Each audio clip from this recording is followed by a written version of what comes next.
प्रजा के अभ्युदय के लिए राजा की आवश्यकता का निरूपण तथा इस विषय में बृहस्पति और राजा वसुमना के संवाद का उल्लेख। राजा युधिष्ठिर ने कहा, पितामह, आपने चारों आश्रम और चारों वर्णों के धर्म कहे, अब आप मुझे राष्ट्र का प्रधान कर्तव्य सुनाइए। भीष्म जी बोले, राजा का अभिषेक करना ये राष्ट्र का प्रधान कर्तव्य है, क्योंकि स्वामी और सेना से शून्य राजा को लुटेरे नष्ट कर देते हैं। जिस देश में कोई राजा नहीं होता उसमें धर्म की भी स्थिति नहीं रहती, वहाँ लोग आपस में एक दूसरे को खाने लगते हैं। ऐसी राजहीन स्थिति को धिक्कार है। अराजक देश में रहना मैं किसी के लिए अच्छा नहीं समझता।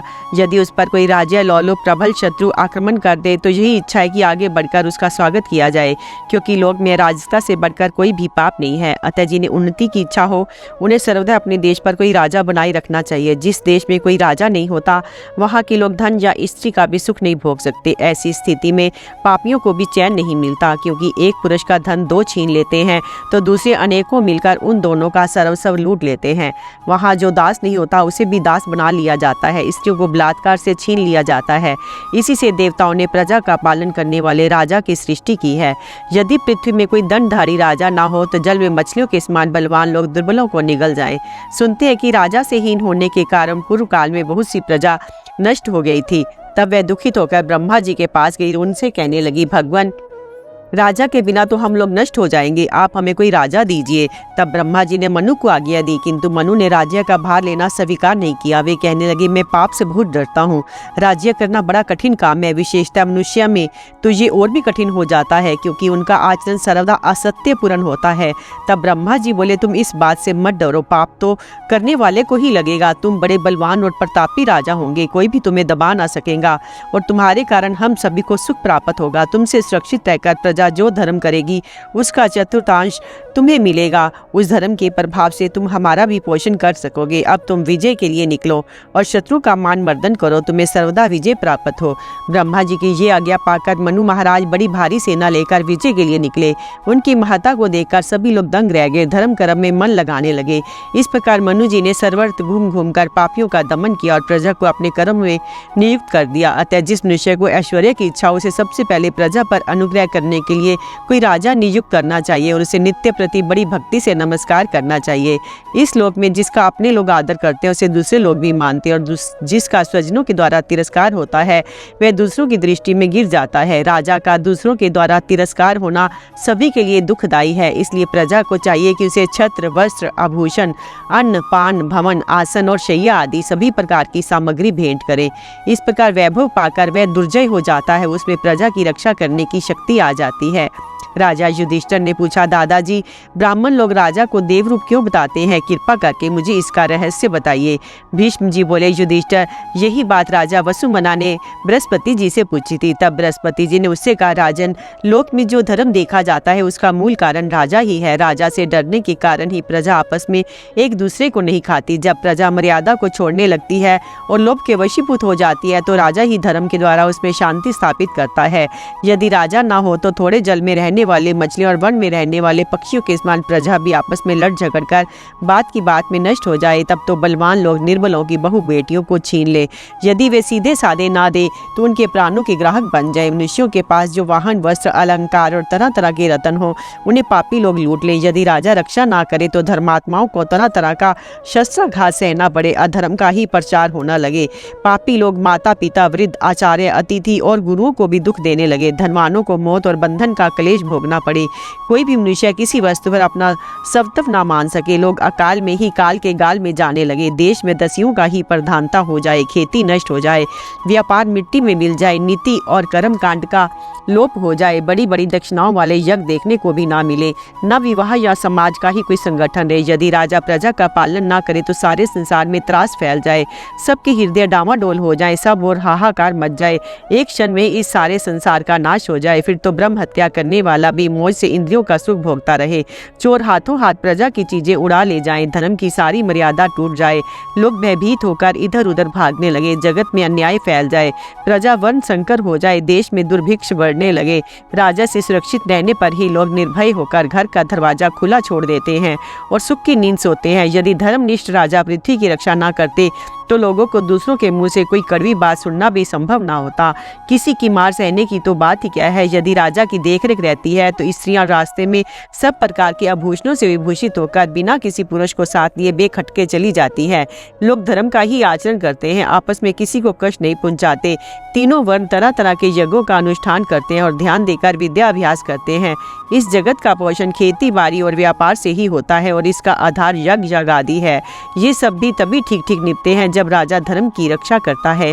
राजा के ना रहने पर सब प्रकार से प्राणियों का भी नाश होने लगता है, उसके रहने पर ही सबकी रक्षा होती है। ऐसी स्थिति में भला राजा का सम्मान कौन ना करेगा। जो पुरुष राजा का प्रिय और हित करता है उसके इहलोक और परलोक दोनों ही बन जाते हैं, और जो मन से भी राजा का अहित चाहता है उसे यहाँ भी कष्ट होता है और मरने के बाद भी नरक का द्वार देखना पड़ता है। ये मनुष्य है, ऐसा समझकर राजा का कभी अपमान नहीं करना चाहिए। वास्तव में तो वह मनुष्य रूप में कोई महान देवता ही विराजमान है। राजा समय समय पर अग्नि, सूर्य, मृत्यु, कुबेर और यम इन 5 देवताओं का रूप धारण करता है।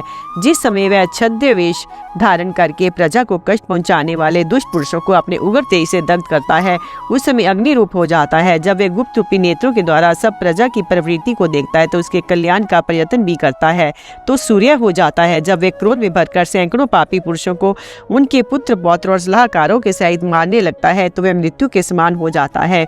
जब कठोर दंड देकर अधर्मियों का दमन करता है और धर्मात्माओं के प्रति दया भाव प्रदर्शित करता है, उस समय साक्षात यमराज ही जान पड़ता है। जिस समय वे अपने उपकारियों को धन और स्त्री आदि देकर संतुष्ट करता है तथा अपकार करने वाले के तरह तरह के रत्न छीनने लगता है तो स्वयं कुबेर के समान जान पड़ता है।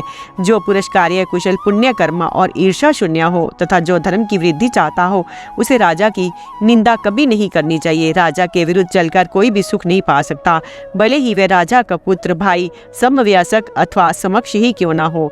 वायु से प्रज्वलित हुई आग भी कदाचित कोई वस्तु भस्म किए बिना छोड़ दे, परंतु राजा से सामना पड़ जाने पर कुछ भी बाकी नहीं बच सकता। राजा की वस्तु से तो मौत के समान दूर रहना चाहिए। मृग जैसे मारक यंत्र को छूते ही मर जाता है, उसी प्रकार राज द्रव्य का स्पर्श करते ही मनुष्य के प्राण संकट में पड़ जाते हैं। इसलिए बुद्धिमान पुरुष को राजा की वस्तु को अपनी ही चीज की तरह रक्षा करनी चाहिए। अतः जो पुरुष उन्नति चाहता है, संयमी हो, जितेंद्रिय हो, मेधावी हो, विचार शक्ति रखता हो, चतुर हो, उसे सर्वदा राजा के ही पक्ष में रहना चाहिए। राजा को भी ऐसे मंत्री का अवश्य सत्कार करना चाहिए जो कृतज्ञ, बुद्धिमान, उदारशय, सुदृढ़ भक्ति रखने वाला, जितेंद्रिय, धर्मनिष्ठ और सर्वदा नीति का अनुसरण करने वाला हो, जो अपने प्रति दृढ़ अनुराग रखता हो, बुद्धिमान हो, धर्मज्ञ हो, सत्येंद्रिय हो, शूरवीर और उदार हो तथा सबको रोकर अकेला आप ही सब काम करने को तैयार हो। ऐसा पुरुष राजा को अवश्य अपने पास रखना चाहिए। जिस प्रकार बुद्धि मनुष्य को निसंकोच कर देती है उसी प्रकार राजा उसे भी नहीं बना सकता है। जो राजा से विरुद्ध है उसे सुख कैसे मिल सकता है। राजा तो अपने शरणापन को ही सुखी करता है। राजा प्रजा का गौरवपूर्ण हृदय है तथा वही उसकी गति, प्रतिष्ठा और प्रधान सुख है। जो उसका आश्रय लेते हैं वे बुरी तरह से इहलोक और परलोक को अपने अधीन कर लेते हैं। राजा भी दमन, सत्य और सौहार्द से पृथ्वी का शासन करता है तथा बड़े बड़े यज्ञों का अनुष्ठान करके सनातन स्वर्ग स्थान प्राप्त कर लेता है। बृहस्पति जी के इस प्रकार उपदेश देने पर कौशल राज वसुमना प्रयत्न पूर्वक अपनी प्रजा का पालन करने लगे। राजा के प्रधान कर्तव्यों का तथा युग निर्माण में दंड नीति की प्रधानता का वर्णन। राजा युधिष्ठिर ने पूछा, पितामह, राजा का प्रधान कर्तव्य क्या है? उसे देश की रक्षा किस प्रकार करनी चाहिए? शत्रु को किस प्रकार जीतना चाहिए? दूतों की नियुक्ति किस क्रम से करनी चाहिए तथा चारों वर्ण और अपने सेवक, स्त्री एवं पुत्रों को किस प्रकार अपना विश्वास दिलाना चाहिए? भीष्म जी बोले, राजन, तुम सावधान होकर राजा के आचरण के विषय में सुनो। राजा तथा उसके प्रतिनिधि को आरंभ में क्या करना चाहिए सो मैं तुम्हें सुनाता हूँ। राजा को पहले तो अपने मन को जीतना चाहिए, उसके बाद शत्रु को भी परास्त करने का प्रयत्न करना चाहिए। पांचों इंद्रियों को काबू में रखना यही मन की विजय है। जो राजा जितेंद्रिय है वही शत्रु का भी दमन कर सकता है। उसे किलों में, राज्य की सीमा पर तथा नगर और गांव के बगीचे में सेना नियुक्त करनी चाहिए। इसी प्रकार सभी पड़ावों पर, गांव और नगरों के भीतर तथा महल के आसपास भी थोड़ी बहुत कुमुक रखना बहुत जरूरी है। जिन लोगों को अच्छी तरह परीक्षा कर ली हो, जो देखने में मूर्ख, अंधे और बहरे से जान पड़ते हो तथा भूख, प्यास और परिश्रम सहने की सामर्थ्य रखते हो, उन्हें गुप्तचर बना बनाना चाहिए। इन गुप्तचरों को मंत्री, मित्र और पुत्रों के ऊपर भी नियुक्त करना चाहिए। इसी प्रकार नगर, देश और सामंतों के राज्य में भी इन्हें ऐसी नियुक्ति से नियुक्त करें जिससे वे आपस में भी एक दूसरे को ना पहचान सके। अपने गुप्तचरों के द्वारा राजा को बाजारों, विहारों, समाजों, सन्यासियों, बगीचों, पंडितों की सभाओं, प्रांतों, चौराहों, सभा स्थानों और धर्मशालाओं में रहने वाले शत्रु के गुप्तचरों का पता लगाते रहना चाहिए। यदि राजा शत्रु के दूतों का पहले ही पता लगा लेता है तो इससे उसका बड़ा हित होता है। यदि राजा को अपना पक्ष निर्बल जान पड़े और वह अपनी कमजोरी का पता लगने से पहले ही शत्रु के साथ संधि कर ले, यदि इसमें कुछ भी लाभ दिखाई दे तो संधि करने में देरी ना करे। जो राजा गुणवान, उत्साही, धर्मज्ञ और सदाचारी हो, उनके साथ प्रजा का धर्मानुसार पालन करने वाले नृपति को अवश्य मेल कर लेना चाहिए। यदि राजा को अपनी स्थिति संकटपूर्ण दिखाई दे तो जिन अपराधियों को पहले छोड़ दिया हो, जिनसे जनता द्वेष मानती हो, उन लोगों का सर्वथा नष्ट कर दे, जिससे किसी भी प्रकार की उपकार या अपकार की संभावना ना हो। जो स्वयं भी सिर उठाने की समर्था ना रखता हो, उस पुरुष की अपेक्षा करे। जिस राजा में शत्रु को दबाने की सामर्थ्य हो, जिसकी सेना मजबूत हो, वे अपनी राजधानी के प्रबंध की व्यवस्था करके जिस समय शत्रु दूसरे के साथ युद्ध में संलग्न, असावधान अथवा दुर्बल हो, अपनी सेना को उस पर आक्रमण करने की आज्ञा दे दे। यदि शत्रु अपने से बलवान हो तो भी सर्वदा उसके अधीन ना रहे, दुर्बल होने पर भी गुप्त रूप से उसकी शक्ति को नष्ट करने का प्रयत्न करता रहे तथा उसके मंत्री और प्रीति पात्र पुरुषों में भेद डलवा दे। जो राजा राष्ट्र का हित चाहे उसे सर्वदा युद्ध में ही नहीं लगा रहना चाहिए। बृहस्पति जी ने साम, दान और भेद, इन 3 उपायों से अर्थ की प्राप्ति बतलाई है।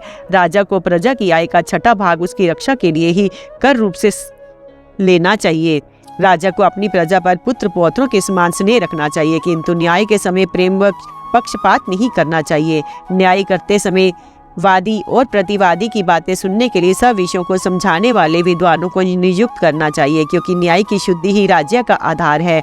खान, नमक, चुंगी घर, नाव के घाट और हस्त सेना पर टैक्स लेने के लिए अपने विश्वास पात्र और हित चिंतक पुरुषों को मंत्री बनाकर नियुक्त करना चाहिए। जो राजा ठीक ठीक प्रकार से न्याय करता है उसे ही धर्म की प्राप्ति होती है। राजा का न्यायनिष्ठ होना ही प्रधान धर्म है। इसके सिवा उसे वेद वेदांगों का ज्ञाता, तपोनिष्ठ, दानशील और यागपरायण भी होना चाहिए। राजा में ये सब गुण निरंतर स्थिरता से रहने चाहिए। यदि किसी दुर्बल राजा को कोई बलवान शत्रु दबाने लगे तो इसी में बुद्धिमानी है कि वह किले के भीतर चला जाए और अपने मित्रों के साथ मिलकर साम, भेद या युद्ध के विषय में सलाह करे। यदि युद्ध करने का ही निश्चय हो तो पशुशालाओं को वन से उठाकर मार्गों पर ले आवे और गांवों को उठाकर कस्बों में मिला दे। धनी और सेना के प्रधान अधिकारियों को बार बार धीरज देकर ऐसे स्थानों पर पहुंचा दे जो बहुत गुप्त और दुर्गम हो तथा राज्य का सारा अन्न अपने काबू में कर ले। नदी के पुलों को तोड़वा दे। जिन कोई किलों में शत्रुओं के छिपने की संभावना हो उन्हें सब ओर से तुड़वा डाले। देवालयों के वृक्षों को छोड़कर और सब छोटे मोटे पेड़ों को उखड़वा दे। जो वृक्ष बहुत फैल गए हों उनकी डालियां कटवा दे। नगर के चारों ओर पर कोटा बनवावे, उस पर दुर्ग रक्षकों का नियुक्त करे तथा उसके चारों ओर की खाई को जल से भरवा दे।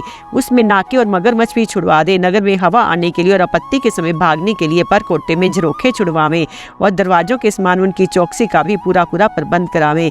इन झरोखों पर भारी भारी युद्ध यंत्र और तोपें लगा दे। उन पर अपना अधिकार रखे। किले के भीतर बहुत सा ईंधन इकट्ठा कर ले तथा नए कुएं खुदवावे। जो कुएं पहले से बने उनकी सफाई करा दे। जिन घरों के ऊपर छप्पर उन्हें मिट्टी से लिपवा दे और चैत्र मास में आग न लग जाए इस आशंका से खेती की घास उड़वा दे। दिन के समय अग्निहोत्र के सिवाय किसी कारण से आग न जलाने दे तथा लोहार की भट्टी और सूतिका गृह में बहुत सावधानी से आग जलवावे। नगर की रक्षा के लिए डिंडोरा पिटवा दे। जो पुरुष दिन में आग जलावेगा उसे भारी दंड दिया जाएगा। ऐसे समय भिखारियों को, हिजड़ों को, पागलों को और नटों को नगर से बाहर निकलवा दे। राजमार्गों को चौड़ा करा दे।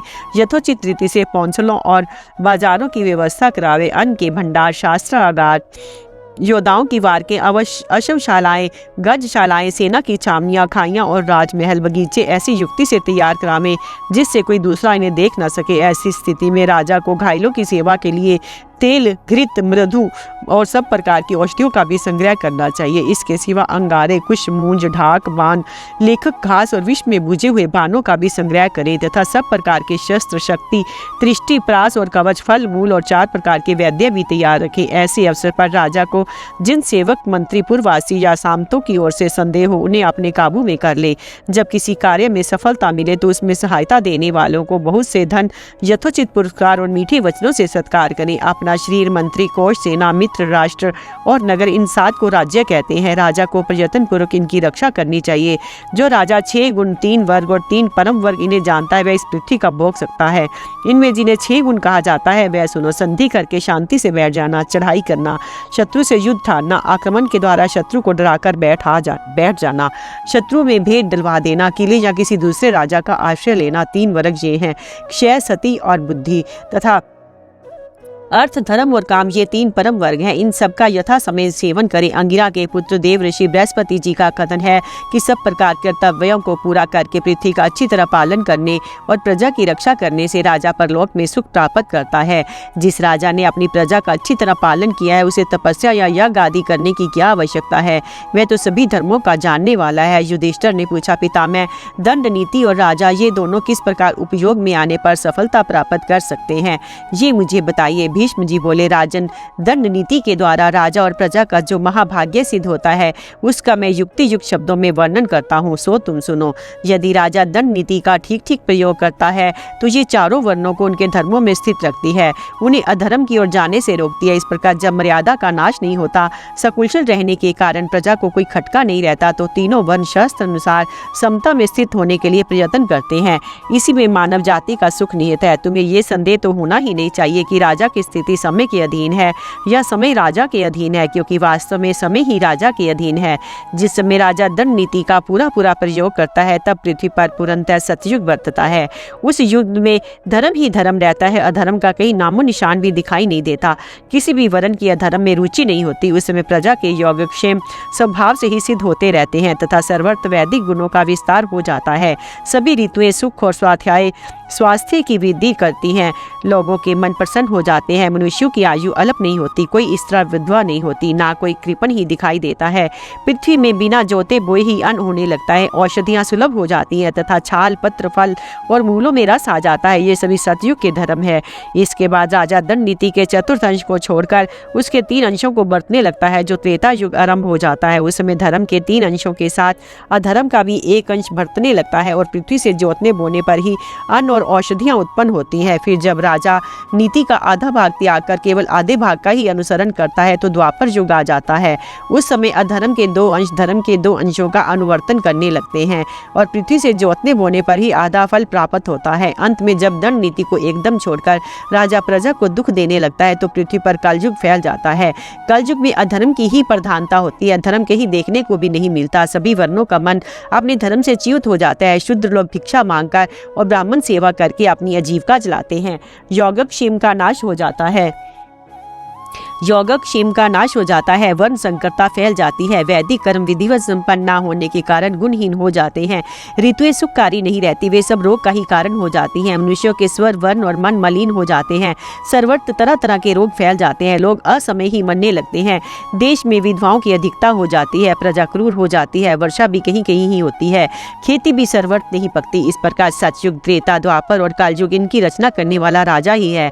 यदि राजा सतयुग की सृष्टि करता है तो उसे अक्षय स्वर्ग की प्राप्ति होती है। त्रेता की रचना करने पर उसे अक्षय स्वर्ग नहीं मिलता। द्वापर की सृष्टि करता है तो अपने पुण्य के अनुसार केवल कुछ समय तक स्वर्ग में रहता है और यदि वह कलयुग को चलाता है तो उसे अत्यंत पाप होता है। उसके कारण उसे बहुत समय तक नरक भोगना पड़ता है तथा प्रजा के पाप में डूबकर अपयश और पाप का भागी बनना पड़ता है। अतः क्षत्रियों को दंड नीति का ज्ञान प्राप्त करके उसी के अनुसार आचरण करना चाहिए। यदि इसका ठीक ठीक उपयोग किया जाए तो वह माता पिता के समान लोक की व्यवस्था और पालन करती है। सब प्राणी दंड नीति के आधार पर ही टिके हुए हैं और दंड नीति से युक्त होना ही राजा का परम धर्म है। इसलिए युधिष्ठिर, तुम नीतिनिष्ठ होकर धर्म अनुसार प्रजा का पालन करो। इससे तुम दुर्जय स्वर्ग लोक को प्राप्त कर सकोगे। राजा को इही लोक और परलोक में सुख की प्राप्ति कराने वाले 36 गुणों का वर्णन। राजा युधिष्ठिर ने पूछा, पितामह, किस प्रकार का आचरण करने से राजा इस लोक और परलोक में सुख देने वाले पदार्थों को सरलता से प्राप्त कर सकता है? भीष्म जी बोले, राजन, ऐसे 36 गुण हैं, यदि उनसे संपन्न होकर राजा आचरण करते उससे ये बात आ सकती है।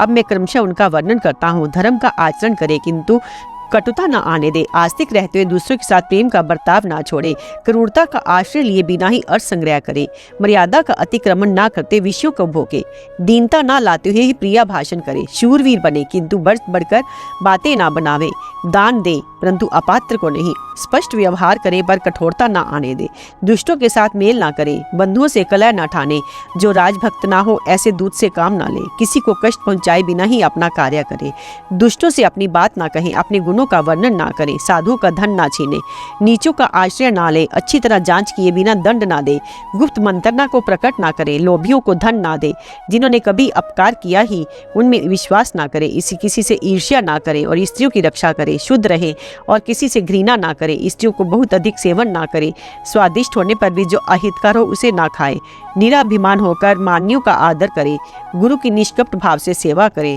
दम्भहीन होकर देव पूजन करे, आनंदित उपाय से लक्ष्मी प्राप्त करने की इच्छा रखे, स्नेह पूर्वक बड़ों की सेवा करे, कार्यकुशल हो तो किंतु अवसर का विचार रखे, केवल पिंड छुड़ाने के लिए किसी से चिकनी चुपड़ी बातें ना करे, किसी पर कृपा करते समय आक्षेप ना करे, बिना जाने किसी पर प्रहार ना करे, शत्रुओं की मार कर शोक ना करे, अकस्मात क्रोध ना करे, जिन्होंने अपना अपकार किया हो उनके प्रति कोमलता का बर्ताव ना करे। राजन, यदि अपना हित चाहते हो तो राज्य पर स्थित रहकर इसी प्रकार व्यवहार करो, यदि तुम ऐसा नहीं करोगे तो बड़ी आपत्ति में पड़ जाओगे। जो राजा इन सब गुणों का अनुवर्तन करता है वह इस लोक में सुख पाता है और मरने पर स्वर्ग में सम्मानित होता है। वैशंपायन जी कहते हैं, जन्मेजय पितामह भीष्म का ये उपदेश सुनकर पांडव श्रेष्ठ महाराज युधिष्ठिर ने उन्हें प्रणाम किया। राय धर्म का वर्णन, राजा के लिए विद्वान पुरोहित की आवश्यकता तथा दोनों में मेल रहने से लाभ। युधिष्ठिर ने पूछा, पितामह, किस तरह प्रजा का पालन करने वाला राजा चिंता से बच सकता है और न्याय करने में भूल नहीं होने देता। भीष्म जी ने कहा, राजन, यदि विस्तार के साथ राजधर्मों का वर्णन करूं तब तो कभी उनका अंत ही न होगा, इसलिए संक्षेप से ही कहूंगा। जब घर पर शास्त्रों के ज्ञाता धर्मनिष्ठ ब्राह्मण पधारे उस समय उन्हें देखते ही खड़े होकर उनका स्वागत करो, बैठने को आसन दो, उनकी विधिवत पूजा करके चरणों में प्रणाम करो। इसके बाद पुरोहित की सलाह से सब राजकीय कार्य किया करो। धार्मिक और मांगलिक कार्यों को पूर्ण करके ब्राह्मणों से स्वाचन कराओ और अपनी अभीष्ट को सिद्धि विजय के लिए उनके मुख से आशीर्वाद लो। राजा को चाहिए कि वह सरल स्वभाव होकर धैर्य तथा बुद्धि के बल से सत्य का आश्रय ले और काम क्रोध का परित्याग कर दे। जो राजा काम और क्रोध का आश्रय लेकर धन पैदा करना चाहता है वह मूर्ख धर्म को तो छोड़ ही बैठता है, धन भी उसके हाथ नहीं लगता। लोभी और मूर्ख मनुष्य को तुम अर्थ संग्रह के काम में ना लगाना।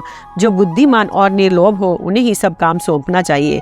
मूर्ख को अधिकार दे देने पर वह कार्य करना तो ठीक ठीक जानता नहीं, इसलिए काम और क्रोध के वशीभूत होकर अनुचित उपायों से प्रजा को कष्ट पहुंचाता है। प्रजा के पैदा हुए अन्न का छठा भाग कर के रूप में लेकर शास्त्र के अनुसार अपराधियों को दंड देकर और अपने संरक्षण में रहने वाले व्यापारियों से टैक्स लेकर धन संग्रह करना चाहिए। राजा को धर्म अनुसार कर लेना चाहिए और शास्त्रोक्त नीति से काम लेकर सावधानी के साथ अपने राजा में प्रजा के योगक्षेम की व्यवस्था करनी चाहिए। जो आलस्य छोड़कर राग द्वेष से रहित तो सदा प्रजा की रक्षा करता, दान देता तथा निरंतर न्यायपरायण रहता है, उस राजा के प्रति प्रजा का विशेष प्रेम होता है। तुम लोभवश अधर्म से धन पैदा करने की कभी इच्छा ना करना, क्योंकि अनुचित रीति से लिया हुआ धन बुरे कामों में ही नष्ट होता है। जो धन का लोभी राजा मोहवश प्रजा से शास्त्र विरुद्ध अधिक कर लेकर उसे कष्ट पहुंचाता है, वे अपने ही हाथों अपना नाश करता है। जैसे दूध के लोभ से गाय का थन काट लेने वाले को दूध नहीं मिलता, उसी प्रकार अन्यायपूर्वक प्रजा को चूसने से राष्ट्र की उन्नति नहीं होती। जो घर पर गऊ का पालन करता है उसी को रोज दूध मिलता है। इस तरह उचित उपाय से राष्ट्र की रक्षा करने वाला राजा ही उससे लाभ उठाता है। जैसे माता स्वयं तृप्त रहने पर भी बालक को यथेष्ट दूध पिलाती है, उसी प्रकार राजा से सुरक्षित होने पर यह पृथ्वी इच्छा अनुसार अन्न और स्वर्ण देती है। जैसे माली वृक्षों को सींच कर बढ़ाता है, उसी प्रकार तुम्हें भी प्रजा का उन्नतशील बनाना चाहिए। यदि ऐसा बर्ताव करोगे तो चिरकाल तक राज्य की रक्षा करते हुए तुम उससे सुख उठा सकोगे। भारत, तुम अत्यंत कंगाल क्यों ना हो जाओ, फिर भी ब्राह्मण को धनवान देख उससे धन लेने की इच्छा ना करना। ब्राह्मण को यथाशक्ति धन और आश्वासन देने तथा उसकी रक्षा करने से ही तुम उत्तम लोक प्राप्त कर सकोगे। इस प्रकार धर्म अनुकूल बर्ताव करते हुए तुम प्रजा का पालन करो, इससे तुम्हें कभी पश्चाताप नहीं होगा। प्रजा की रक्षा करना राजा का परम धर्म है। संपूर्ण प्राणियों पर दया और उनकी रक्षा करने से बढ़कर कोई धर्म नहीं है। राजा रक्षा कार्य में नियुक्त होकर सब पर दया करता है, इसलिए धर्मज्ञ पुरुषों की दृष्टि में वे सबसे बड़ा धर्मात्मा है। प्रजा को भय से रक्षा करने में यदि राजा एक दिन भी लापरवाही करता है तो उस पाप का फल उसे 1000 वर्षों तक भोगना पड़ता है। और एक दिन भी धर्म के अनुसार प्रजा का पालन करके वह जिस पुण्य का संचय करता है उसका फल 10,000 वर्षों तक स्वर्ग में रहकर भोगता है। ब्रह्मचारी, गृहस्थ और वानप्रस्थी लोग अपने धर्म का पालन करके अंत में जिन लोगों को प्राप्त करते हैं उन्हें ही राजा एक क्षण भी धर्म पूर्वक प्रजा का पालन करने से प्राप्त कर लेता है। अतः कुंती नंदन, तुम प्रयत्न करके मेरे कथनानुसार धर्म का पालन करो, इससे तुम्हें पुण्य का फल मिलेगा और तुम्हारे मन में कभी कोई चिंता नहीं होगी। युधिष्ठिर, धर्म और अर्थ को ठीक ठीक समझना कठिन है, ये सोचकर राजा को चाहिए कि प्रत्येक कार्य में सत परामर्श देने के लिए एक बहुज्ञ विद्वान को पुरोहित बनाकर रखो। यहाँ राजा और पुरोहित दोनों ही धर्मात्मा तथा राजनीतिक गूढ़ विचारों के जानने वाले होते हैं। उस राज्य की प्रजा का सब ओर से भला होता है।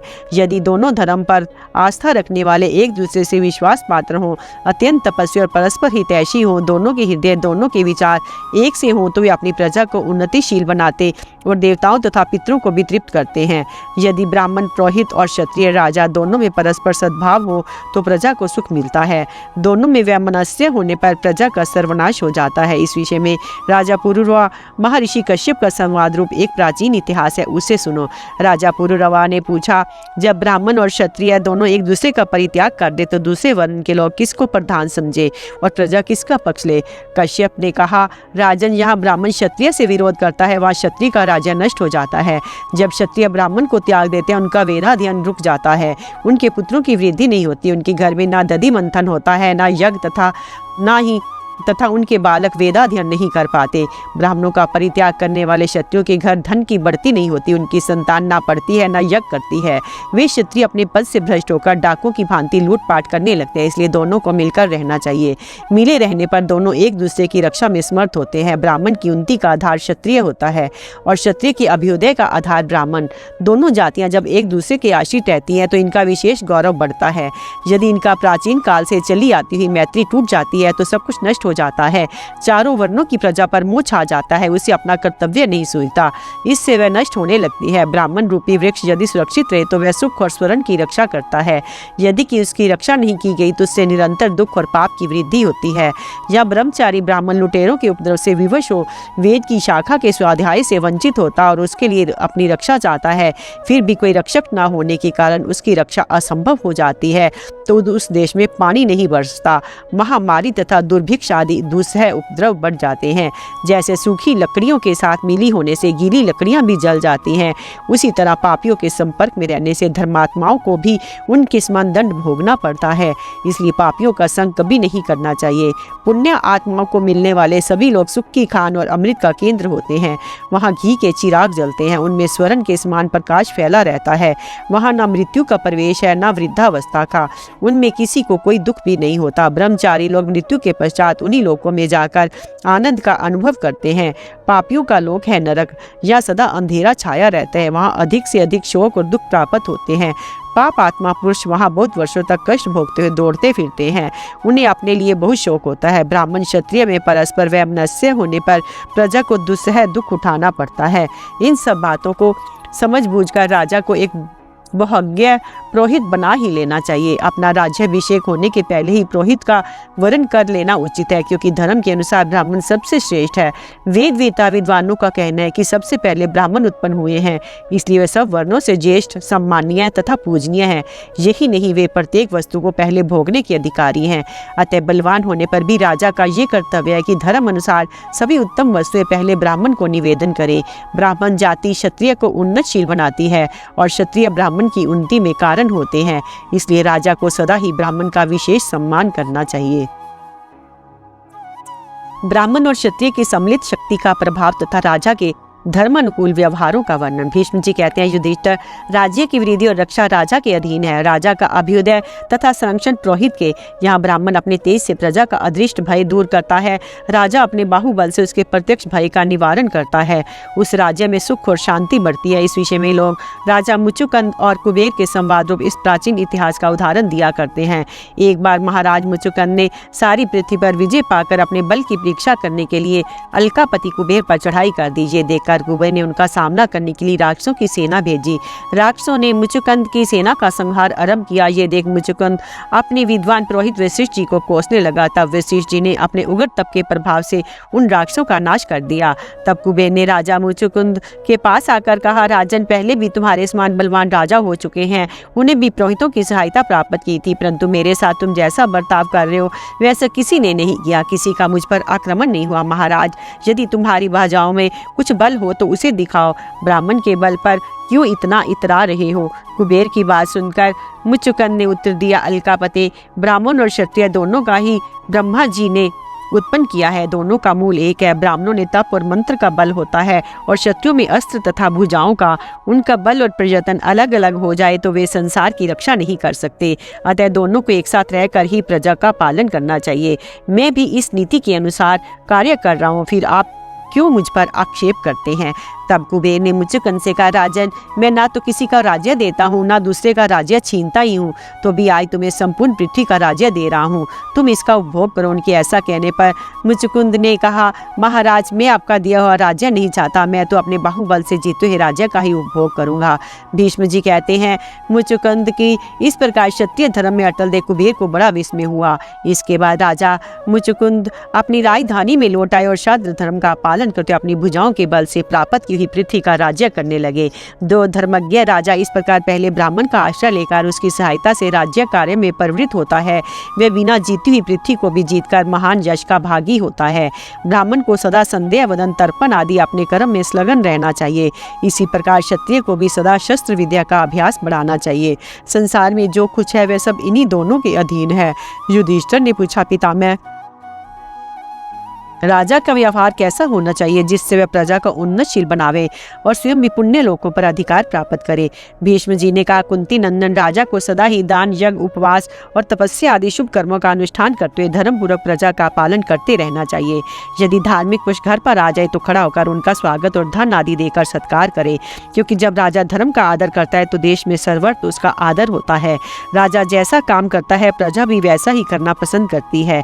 राजा को चाहिए कि वह शत्रुओं को यमराज की भांति दंड देने के लिए सदा तैयार रहे और डाकू को सब प्रकार ओर से पकड़वाकर मार दे। स्नेह या स्वार्थ किसी दुष्ट के अपराध को क्षमा न करे। राजा के द्वारा भली भांति रक्षित होकर प्रजा को जो कुछ धर्म, स्वाध्याय, दान, हवन और पूजन आदि कर्म करते हैं उसका 1/4 फल राजा को मिलता है। यदि वह प्रजा की रक्षा नहीं करता तो उस दशा में उन राज्य के भीतर जो कुछ पाप होता है उसका 1/4 फल भी उसे ही भोगना पड़ता है। कुछ लोगों का मत है कि उस अवस्था में राजा को प्रजा के पूरे पाप का भागी होना पड़ता है। किन्हीं के मत से उसको आधा पाप लगता है। ऐसा राजा क्रूर और मिथ्यावादी समझा जाता है। अब हम उस उपाय का वर्णन करते हैं जिससे राजा को ऐसे पापों से छुटकारा मिल सकता है। यदि चोरों ने किसी का धन चुरा लिया हो, राजा उसका पता लगाकर लौटा लाने में असमर्थ हो तो अपने खजाने से उतना धन प्रजा को दे दे। अगर ये भी न हो सके तो रियासत के प्रधान कर्मचारियों से चंदा लेकर दे। ब्राह्मण के समान ही उसके धन की भी रक्षा करना सब वर्णों का कर्तव्य है। जो ब्राह्मणों को कष्ट पहुंचाता है उसे अपने राज्य में नहीं रहने देना चाहिए। ब्राह्मणों की कृपा होने से राजा कृतार्थ हो जाता है। जैसे सब प्राणी मेघों के और पक्षी वृक्षों के सहारे जीवन निर्वाह करते हैं, वैसे ही सब मनुष्य राजा के आश्रित ही जीवन धारण करते हैं। जो राजा कामी, क्रूर और लोभी होता है वह प्रजा का पालन नहीं कर सकता। युधिष्ठिर ने कहा, पितामह, मैं अपने सुख के लिए एक क्षण भी राज्य की इच्छा नहीं करता। मुझे तो धर्म के लिए ही राज्य भी पसंद था, मगर इसमें धर्म नहीं है। ऐसी दशा में राज्य लेकर क्या करना है? अब तो मैं धर्म करने की इच्छा से वन में ही जाऊंगा, वहाँ की पवित्र झाड़ियों में रहकर धर्म की आराधना करूंगा। राज दंड का स्वर्था त्याग कर दूंगा और जितेंद्रिय हो मुनि की भांति फल मूल का आहार करके जीवन बिताऊंगा। भीष्म जी ने कहा, मैं जानता हूँ कि तुम्हारी बुद्धि में कोमलता अधिक है, मगर राजा के लिए ये गुण नहीं है। निरे कोमल स्वभाव का मनुष्य राज्य का शासन नहीं कर सकता। तुम्हें अत्यंत धार्मिक, कोमल और दयालु देखकर लोग कायर समझेंगे। तुम्हारे प्रति उनकी महत्व बुद्धि नहीं होगी। अपने बाप दादों के व्यवहार को अपनाओ। तुम जिस ढंग से रहना चाहते हो उस तरह राजा नहीं रहते। इस प्रकार विकलता और कोमलता का आश्रय लेकर तुम प्रजा पालन से होने वाले धर्म के फल को नहीं पा सकते। तुम्हारे पिता पांडु तुम्हारे लिए शूरता, बल और सत्य की ही याचना किया करते थे, किंतु भी कुंती भी यही प्रार्थना करती थी कि तुम्हारी महत्ता और उदारता बढ़े। दान, वेदाध्ययन, यज्ञ और प्रजा पालन, इन्हीं कर्मों को करने के लिए तुम्हारा जन्म हुआ है। राज धर्म का ज्ञाता पुरुष राज्य पाने के अनंतर किसी को दान से, किसी को बल से, किसी को मधुर वाणी से अपने वश में कर लेता है। युधिष्ठिर ने पूछा, तात स्वर्ग पाने का उत्तम साधन क्या है? भीष्म जी ने कहा, भय से डरा हुआ मनुष्य जिसके पास जाकर एक क्षण भी शांति शांति पा सके, वही स्वर्ग का सबसे बड़ा अधिकारी है। इसलिए तुम प्रसन्नता पूर्वक कुरु देश के राजा बनो और सत्पुरुषों की रक्षा तथा दुष्टों का संहार करके स्वर्ग पर अधिकार प्राप्त करो। जैसे सब प्राणी मेघ के और पक्षी वृक्ष के सहारे जीवन निर्वाह करते हैं, उसी प्रकार सुहृद और सज्जन पुरुष तुम्हारे आश्रित होकर जीविका चलावे। जो राजा धृष्ट, शूर, प्रहार करने वाला, दयालु, जितेंद्रिय, प्रजा पर स्नेह करने वाला और दानी होता है, उसी का आश्रय लेकर मनुष्य जीवन निर्वाह करते हैं। उत्तम अधम ब्राह्मणों के साथ राजा का बर्ताव और कैकेय राज का उपाख्यान। युधिष्ठिर ने पूछा, पितामह, कुछ ब्राह्मण अपने वर्णोचित कर्मों में लगे रहते हैं, कुछ अपने वर्ण के विपरीत कर्म करते हैं, उनमें क्या अंतर है, ये मुझे बताइए। भीष्म जी ने कहा, जो विद्वान और उत्तम लक्षणों से संपन्न हैं, जिनकी सर्वत्र समान दृष्टि, ऐसे ब्राह्मण ब्रह्मा जी के समान माने गए हैं। जो ऋग, यजु और सामवेद का अध्ययन करके अपने कर्मों में लगे रहते हैं, वे ब्राह्मणों में देवता के समान समझे जाते हैं। जिन्होंने अपने जातीय कर्मों को छोड़ दिया है तथा जो कुत्सित कर्मों में प्रवृत्त होकर ब्राह्मण तब से भ्रष्ट हो चुके हैं, वे ब्राह्मण शूद्र के तुल्य हैं। इसी तरह जिन्होंने वेद नहीं पढ़े, जो अग्निहोत्र नहीं करते, वे भी शूद्र के तुल्य हैं। इन सब से धार्मिक राजा को कर और बेगार लेने का अधिकार है। न्यायालय में अभियुक्तों को पुकारने का काम करने वाले, वेतन लेकर देव मंदिर में पूजा करने वाले, ज्योतिषी, गांव के पुरोहित और रास्ते का टैक्स वसूल करने वाले, ये 5 प्रकार के ब्राह्मण चांडाल के समान है। रीतिवज, राजपुरोहित, मंत्री, राजदूत और जासूस का काम संभालने में ब्राह्मण क्षत्रिय के तुल्य माने गए हैं। घुड़सवार, हाथी सवार, रथी और पैदल सिपाहियों का काम करने वाले ब्राह्मणों को वैश्य के समान समझा जाता है। यदि राजा के खजाने में कमी हो तो उपयुक्त ब्राह्मण से वह कर ले सकता है। केवल उन ब्राह्मणों से जो ब्रह्मा और देवताओं के समान बताए गए हैं, कर नहीं लेना चाहिए। राजा ब्राह्मण के सिवा अन्य सभी वर्णों के धन का स्वामी होता है तथा जो अपने वर्ण धर्म के विपरीत कर्म करते हैं, उन ब्राह्मणों के भी धन पर राजा का ही अधिकार है। राजा कर्म भ्रष्ट ब्राह्मण को किसी तरह क्षमा न करे, बल्कि धर्म पर अनुग्रह करने के लिए उसे दंड देकर धर्मात्मा ब्राह्मणों की श्रेणी से अलग कर दे।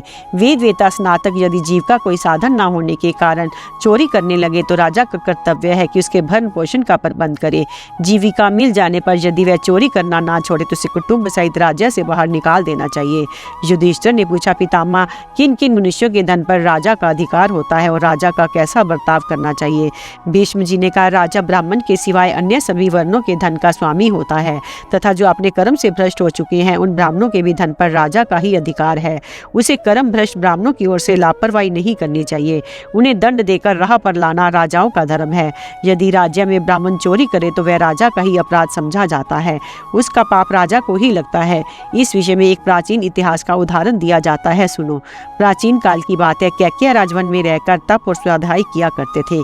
एक दिन उन्हें भयंकर राक्षस ने पकड़ लिया। ये देख राजा ने उस राक्षस से कहा, मेरे राज्य में एक भी चोर, दुराचारी और मदिरा पीने वाला नहीं है, अग्निहोत्र और यज्ञ ना करने वाला भी कोई नहीं है। फिर मेरे शरीर के भीतर तुम्हारा प्रवेश कैसे हो गया? मेरे देश में एक भी ब्राह्मण ऐसा नहीं है जो विद्वान और तपस्वी ना हो। मेरे राज्य के लोग पर्याप्त दक्षिणा दिए बिना यज्ञ नहीं करते, व्रत धारण किए बिना कोई वेद नहीं पढ़ता। ब्राह्मण लोग अध्ययन, अध्यापन, यजन, याजन, दान तथा पतिग्रह, इन 6 कर्मों में लगे रहकर ही जीविका चलाते हैं।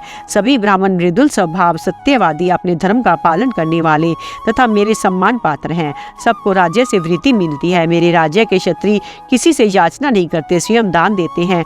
वे सत्यवादी और धार्मिक है। वेद पढ़ते हैं, पढ़ाते नहीं, यज्ञ करते हैं, कराते नहीं, ब्राह्मणों की रक्षा करते हैं, संग्राम में कभी पीठ नहीं दिखाते। मेरे यहाँ के वैश्य भी अपने कर्मों में ही लगे रहते हैं। वे छल कपट छोड़कर खेती, गौ रक्षा और व्यापार से जीविका चलाते हैं। परमाद में वक्त नहीं बिताते, सदा काम में ही लगे रहते हैं। उत्तम व्रतों का पालन और सत्य भाषण करते हैं। अभ्यागतों को देकर खाते हैं तथा सबके हित का ध्यान रखते हैं। इंद्रिया, संयम और पवित्रता कभी नहीं छोड़ते। मेरे राज्य के शूद्र भी अपने कर्तव्य से विमुख नहीं होते। वे ब्राह्मण आदि 3 वर्णों की सेवा से जीविका चलाते हैं, किसी की निंदा नहीं करते। मैं भी दीन, दुखी, अनाथ, वृद्ध, दुर्बल, आतुर तथा स्त्रियों का अन्न वस्त्र देता रहता हूँ। अपने कुल धर्म, देश धर्म तथा जाति धर्म की परंपरा का कभी लोप नहीं होने देता। अपने राज्य के तपस्वियों को मैंने सदा ही पूजा और रक्षा की है। उन्हें सत्कार पूर्वक आवश्यक के वस्तुएं दी हैं। मैं देवता, पितृ तथा अतिथि आदि को उनका भाग अर्पण किए बिना कभी भोजन नहीं करता। पराई स्त्री की ओर कुदृष्टि नहीं डालता। विद्वानों, बूढ़ों और तपस्वियों का तिरस्कार नहीं करता। जब सारा देश सोता है उस समय भी मैं उसकी रक्षा के लिए जागता रहता हूँ। मेरे पुरोहित आत्मज्ञानी, तपस्वी और सब धर्मों के ज्ञाता हैं। वे बड़े बुद्धिमान तथा सारे राज्य के स्वामी हैं। मैं धन दान देकर विद्या पाने की इच्छा रखता हूँ। सत्य भाषण तथा ब्राह्मणों की रक्षा करके पुण्य लोकों पर अधिकार पाना चाहता हूँ और सेवा द्वारा गुरुजन जनों की अनुकूल रखता हूँ। मेरे राज्य में विधवा स्त्रियां नहीं हैं और अधम, धूर्त, चौर, अनाधिकारियों से यज्ञ कराने वाले तथा पाप परायण ब्राह्मण का भी अभाव है, इसलिए मुझे राक्षसों से तनिक भी भय नहीं है। राक्षस ने कहा, कैकेयी राज, आप सब अवस्थाओं में धर्म पर ही दृष्टि रखते हैं, इसलिए आपका भला हो। अपने घर जाइए, मैं भी आपको छोड़कर लौट जाता हूँ। जो गौ, ब्राह्मण तथा प्रजा की रक्षा करता है, उन राजाओं को राक्षसों से भी भय नहीं होता। भीष्म जी कहते हैं, राजन, इसलिए ब्राह्मणों की सदा रक्षा करनी चाहिए। सुरक्षित रहने पर वे भी राजाओं की रक्षा करते हैं। ठीक ठीक बर्ताव करने वाले राजाओं को ब्राह्मणों का आशीर्वाद प्राप्त होता है, अतः उन्हें कर्म भ्रष्ट ब्राह्मणों पर नियंत्रण रखना चाहिए। यही राजा का उन पर अनुग्रह है। जो राजा अपने नगर और राष्ट्र की प्रजा के साथ इस प्रकार धर्मपूर्ण बर्ताव करता है, वह इस लोक में सुख भोगकर अंत में स्वर्ग लोक में इंद्र के समान सुख भोगता है।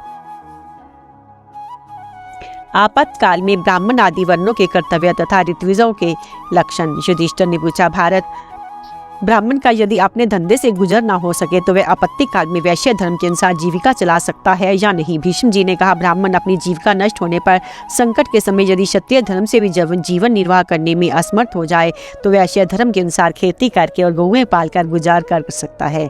युधिष्ठिर ने पूछा, भरत कुलभूषण, ये तो बतलाइए, ब्राह्मण यदि वैश्य धर्म से जीविका चलाते समय व्यापार भी करे तो किन किन वस्तुओं की खरीद बिक्री करने से वह स्वर्ग लोक की प्राप्ति के अधिकार से वंचित नहीं होगा।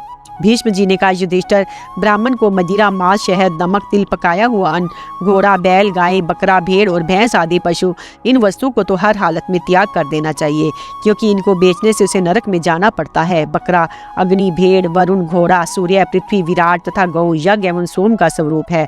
इन्हें किसी तरह नहीं बेचना चाहिए। कच्चा अन्न देकर पकाया हुआ अन्न लेने से अधर्म नहीं होता। इस विषय में सनातन काल से चला आता हुआ धर्म बतला रहा हूँ, सुनो। मैं आपको अमुक वस्तु देता हूँ, इसके बदले आप मुझे अमुक वस्तु दीजिए। ये कहकर दोनों की रुचि से किया हुआ बदला धर्म माना जाता है। जबरदस्ती बदला नहीं करना चाहिए। इस प्रकार ऋषियों तथा अन्य सत्पुरुषों के व्यवहार प्राचीन काल से चले आते हैं। युधिष्ठिर ने पूछा, महाराज, यदि सारी प्रजा शस्त्र धारण कर ले और अपना धर्म छोड़ बैठे, उस समय क्षत्रिय की शक्ति तो क्षीण हो जाएगी। फिर वह राष्ट्र की रक्षा कैसे कर सकता है? किस तरह सबको शरण दे सकता है? भीष्म जी ने कहा, ऐसे समय में जिनमें वेद शास्त्रों का बल हो, वे ब्राह्मण सब ओर से उठकर राजा की ताकत बढ़ावे। जिसकी शक्ति क्षीण हो रही हो, उस राजा को ब्राह्मण के बल का आश्रय लेकर ही अपनी उन्नति करनी चाहिए।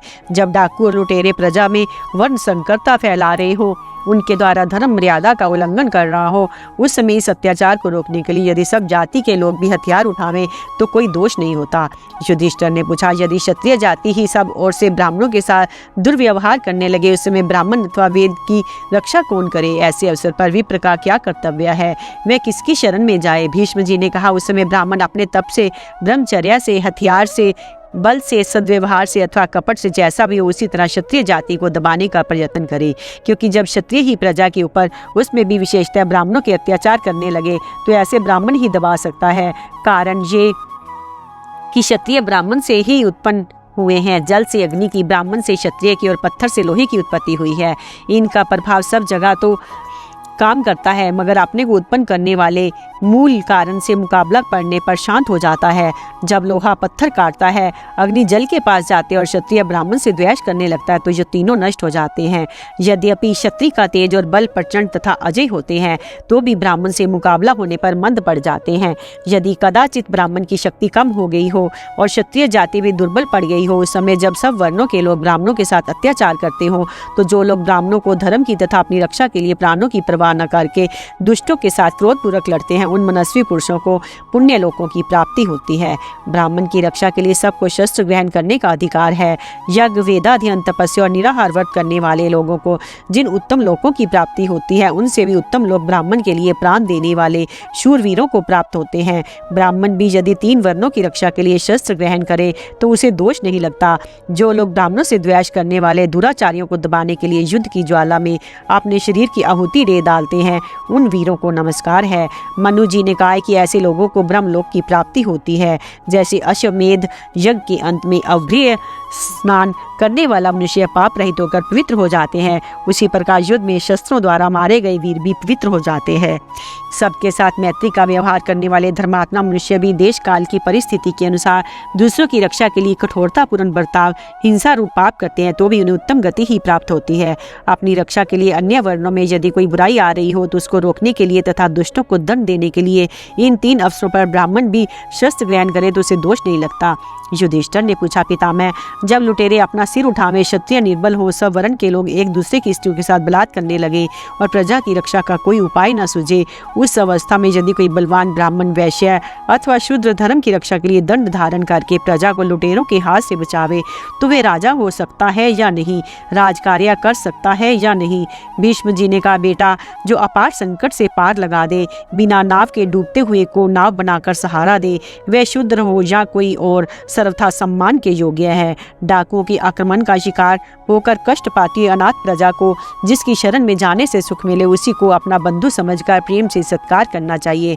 दूसरों का भय दूर करने वाला मनुष्य कोई भी क्यों ना हो, आदर का पात्र है। काठ का हाथी, चमड़े का हिरण, हिजड़ा मनुष्य, ऊसर खेत, नहीं बरसने वाला बादल, अपर ब्राह्मण और रक्षा न करने वाला राजा, ये सब के सब निरर्थक हैं। जो सदा सत्पुरुषों की रक्षा करे और दुष्टों को दंड दे, वही राजा बनाने योग्य है, वही समूचे राष्ट्र का भार संभाल सकता है। युधिष्ठिर ने पूछा, पितामह, यज्ञ के रीतिवज कैसे होने चाहिए? भीष्म जी ने कहा, बेटा, जो ऋक्, साम और यजुर्वेद के ज्ञाता, मीमांसा के विद्वान और राजा के लिए शांति पुष्टि आदि कर्म करने वाले हों, वे ही रीतिवज होने योग्य हैं। वे सब एक तरह के विचार वाले, एक दूसरे के हितैषी, सर्वत्र समान दृष्टि रखने वाले, दयालु, सत्यवादी, ब्याज ना लेने वाले तथा सरल स्वभाव के होने चाहिए। इसी तरह जो विद्वान, द्रोह और अभिमान से रहित, लज्जा, क्षमा, शम, दम आदि गुणों से युक्त, बुद्धिमान, सत्यवादी, धीर, अहिंसक, राग द्वेष से शून्य, कुलीन, शास्त्रज्ञ, सदाचारी और ज्ञान से संतुष्ट हो, वही ब्रह्म के आसन पर बैठने के अधिकारी हैं तथा ये सभी रीतिवज महान एवं सम्मान के योग्य हैं। मित्र और अमित्रों की पहचान। युधिष्ठिर ने पूछा, पितामह, छोटे से छोटा काम भी अकेले किसी की सहायता के बिना करना कठिन हो जाता है, फिर राज्य का कार्य तो दूसरे की सहायता लिए बिना ही हो कैसे सकता है? इसलिए मंत्री का होना आवश्यक है। अब आप बताइए, राजा का मंत्री कैसा होना चाहिए? उसका स्वभाव और आचरण किस तरह का हो? कैसे व्यक्ति पर विश्वास किया जाए, कैसे पर नहीं? भीष्म जी ने कहा, राजा के 4 प्रकार के मित्र होते हैं, सहार्थ, भजमान, सहज और कृत्रिम। 5वां मित्र धर्मात्मा होता है। वह किसी एक का पक्षपाती नहीं होता, न दोनों पक्ष से वेतन लेकर कपट पूर्वक दोनों का ही मित्र बना रहता है। जिधर धर्म का पल्ला मजबूत होता है उसी पक्ष वह आश्रय ग्रहण करता है, अथवा जो राजा धर्म में स्थित होता है वही उसे अपनी ओर खींच लेता है। उपयुक्त मित्रों से भजमान और सहज श्रेष्ठ समझे जाते हैं। शेष 2 की और 2 सदा अशंक रहने चाहिए। वास्तव में तो अपने कार्य को दृष्टि में रखकर सब प्रकार से मित्रों से ही सावधान रहना चाहिए। राजा को मित्रों की रक्षा करने में कभी असावधानी नहीं करनी चाहिए, क्योंकि असावधान राजा का सब लोग तिरस्कार करते हैं। मनुष्य का चित्त चंचल होता है, भला मनुष्य बुरा और भला हो जाया करते हैं। शत्रु मित्र और मित्र शत्रु बन जाता है। अतः किस पर कौन विश्वास करे? इसलिए मुख्य मुख्य कार्यों को दूसरों पर ना छोड़कर अपने सामने ही कराना चाहिए। किसी पर भी पूरा पूरा विश्वास कर लेने से धर्म और अर्थ दोनों का नाश होता है। दूसरों पर पूरी तरह विश्वास करना अकाल मृत्यु को मोल लेना है। अंधविश्वासी को विपत्ति में पड़ना पड़ता है। वह जिस पर विश्वास करता है उसी की इच्छा पर उसका जीना निर्भर रहता है। इसलिए राजा को कुछ लोगों पर विश्वास भी करना चाहिए, उनकी ओर से सतर्क भी रहना चाहिए। यही सनातन राजनीति है। अपने अभाव में जिस मनुष्य का राज्य पर कब्जा हो सकता है उससे सदा चौकन्ना रहना चाहिए, क्योंकि विज्ञ पुरुष ने उसकी शत्रु में गणना की है। जो मनुष्य राजा का अभ्युदय देख उसकी ओर भी अधिक उन्नति चाहे और अवनति होने पर बहुत दुखी हो जाए, वही उत्तम मित्र है। अपने ना रहने पर जिस व्यक्ति को विशेष हानि पहुंचने की संभावना हो उस पर पिता के समान विश्वास करना चाहिए। जब अपने धन की वृद्धि होती हो तो यथाशक्ति उसको भी समृद्धिशाली बनाना चाहिए। जो धर्म के कामों में भी राजा को नुकसान से बचाने का ध्यान रखता हो उसकी हानि देकर जिसको भय होता है उसे ही उत्तम मित्र समझो। नुकसान चाहने वाले तो शत्रु ही बताए गए हैं। जो मित्र की उन्नति देखकर जलता नहीं, विपत्ति देखकर घबरा उठता है, वह मित्र अपने आत्मा के समान है। जिसका रूप रंग सुंदर और स्वर मीठा हो, जो क्षमाशील, ईर्ष्या रहित, प्रतिष्ठित और कुलीन हो, उसकी श्रेणी पूर्वक मित्र से भी बढ़कर है। जिसकी बुद्धि अच्छी और स्मरण शक्ति तीव्र हो, जो कार्य साधन में कुशल और स्वभावतः दयालु हो, कभी मान या अपमान हो जाने पर जिसके हृदय में दुर्भाव नहीं आता, ऐसा मनुष्य यदि ऋत्विज, आचार्य अथवा अत्यंत सम्मानित मित्र हो तो उसे तुम अपने घर में मंत्री बनाकर रख सकते हो। वह तुम्हारे विशेष आदर का पात्र है। उसको राजकीय गुप्त विचारों तथा धर्म और अर्थ की प्रकृति से परिचित रखना। उसके ऊपर तुम्हारे पिता के समान विश्वास होना चाहिए। एक काम पर एक ही व्यक्ति को नियुक्त करना, 2 या 3 को नहीं, क्योंकि उनमें परस्पर अमर्ष हो जाने की संभावना रहती है। कारण कि एक कार्य पर नियुक्त हुए अनेक व्यक्तियों में प्रायः मतभेद होता ही है, जो कीर्ति को प्रधानता देता और मर्यादा के भीतर कायम रहता है। शक्तिशाली पुरुषों से द्वेष और अनर्थ नहीं करता।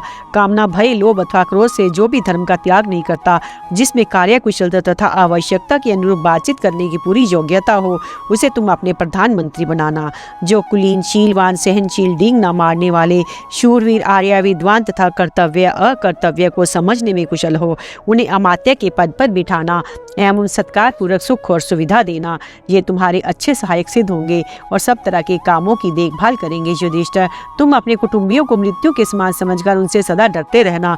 जैसे पड़ोसी राजा अपने पास के राजा की उन्नति नहीं सह सकता, उसी प्रकार एक कुटुंबी दूसरे कुटुंबी का अभ्युदय नहीं देख सकता। जिसके कुटुंबी या सगे संबंधी नहीं है, उसको भी सुख नहीं मिलता। इसलिए कुटुंबी जनों की अवहेलना नहीं करनी चाहिए। बंधु बांधव से ही मनुष्य को दूसरे लोग दबाते रहते हैं। दूसरों के दबाने पर अपने भाई बंधु ही सहारा देते हैं। यदि गैर आदमी अपने जाति वालों का अपमान कर रहा हो तो सजातीय बंधु उसे कभी बर्दाश्त नहीं कर सकता। अपने जाति वालों के अपमान में वह अपना ही अपमान समझेगा। इस प्रकार कुटुंबी जनों के रहने में गुण भी है और अवगुण भी। कुटुंब का व्यक्ति ना अनुग्रह मानता है, ना नमस्कार करता है। उनमें भलाई बुराई दोनों देखने में आती है। राजा का कर्तव्य है कि वे अपने जातीय बंधुओं का वाणी और क्रिया से सत्कार करे, सदा ही उनकी भलाई करता रहे, कभी कोई बुराई ना होने दे। उन पर विश्वास तो ना करे, किंतु विश्वास करने वाले की भांति ही उनके साथ बर्ताव करे। उनमें दोष हैं या गुण, इसकी चर्चा ना करे।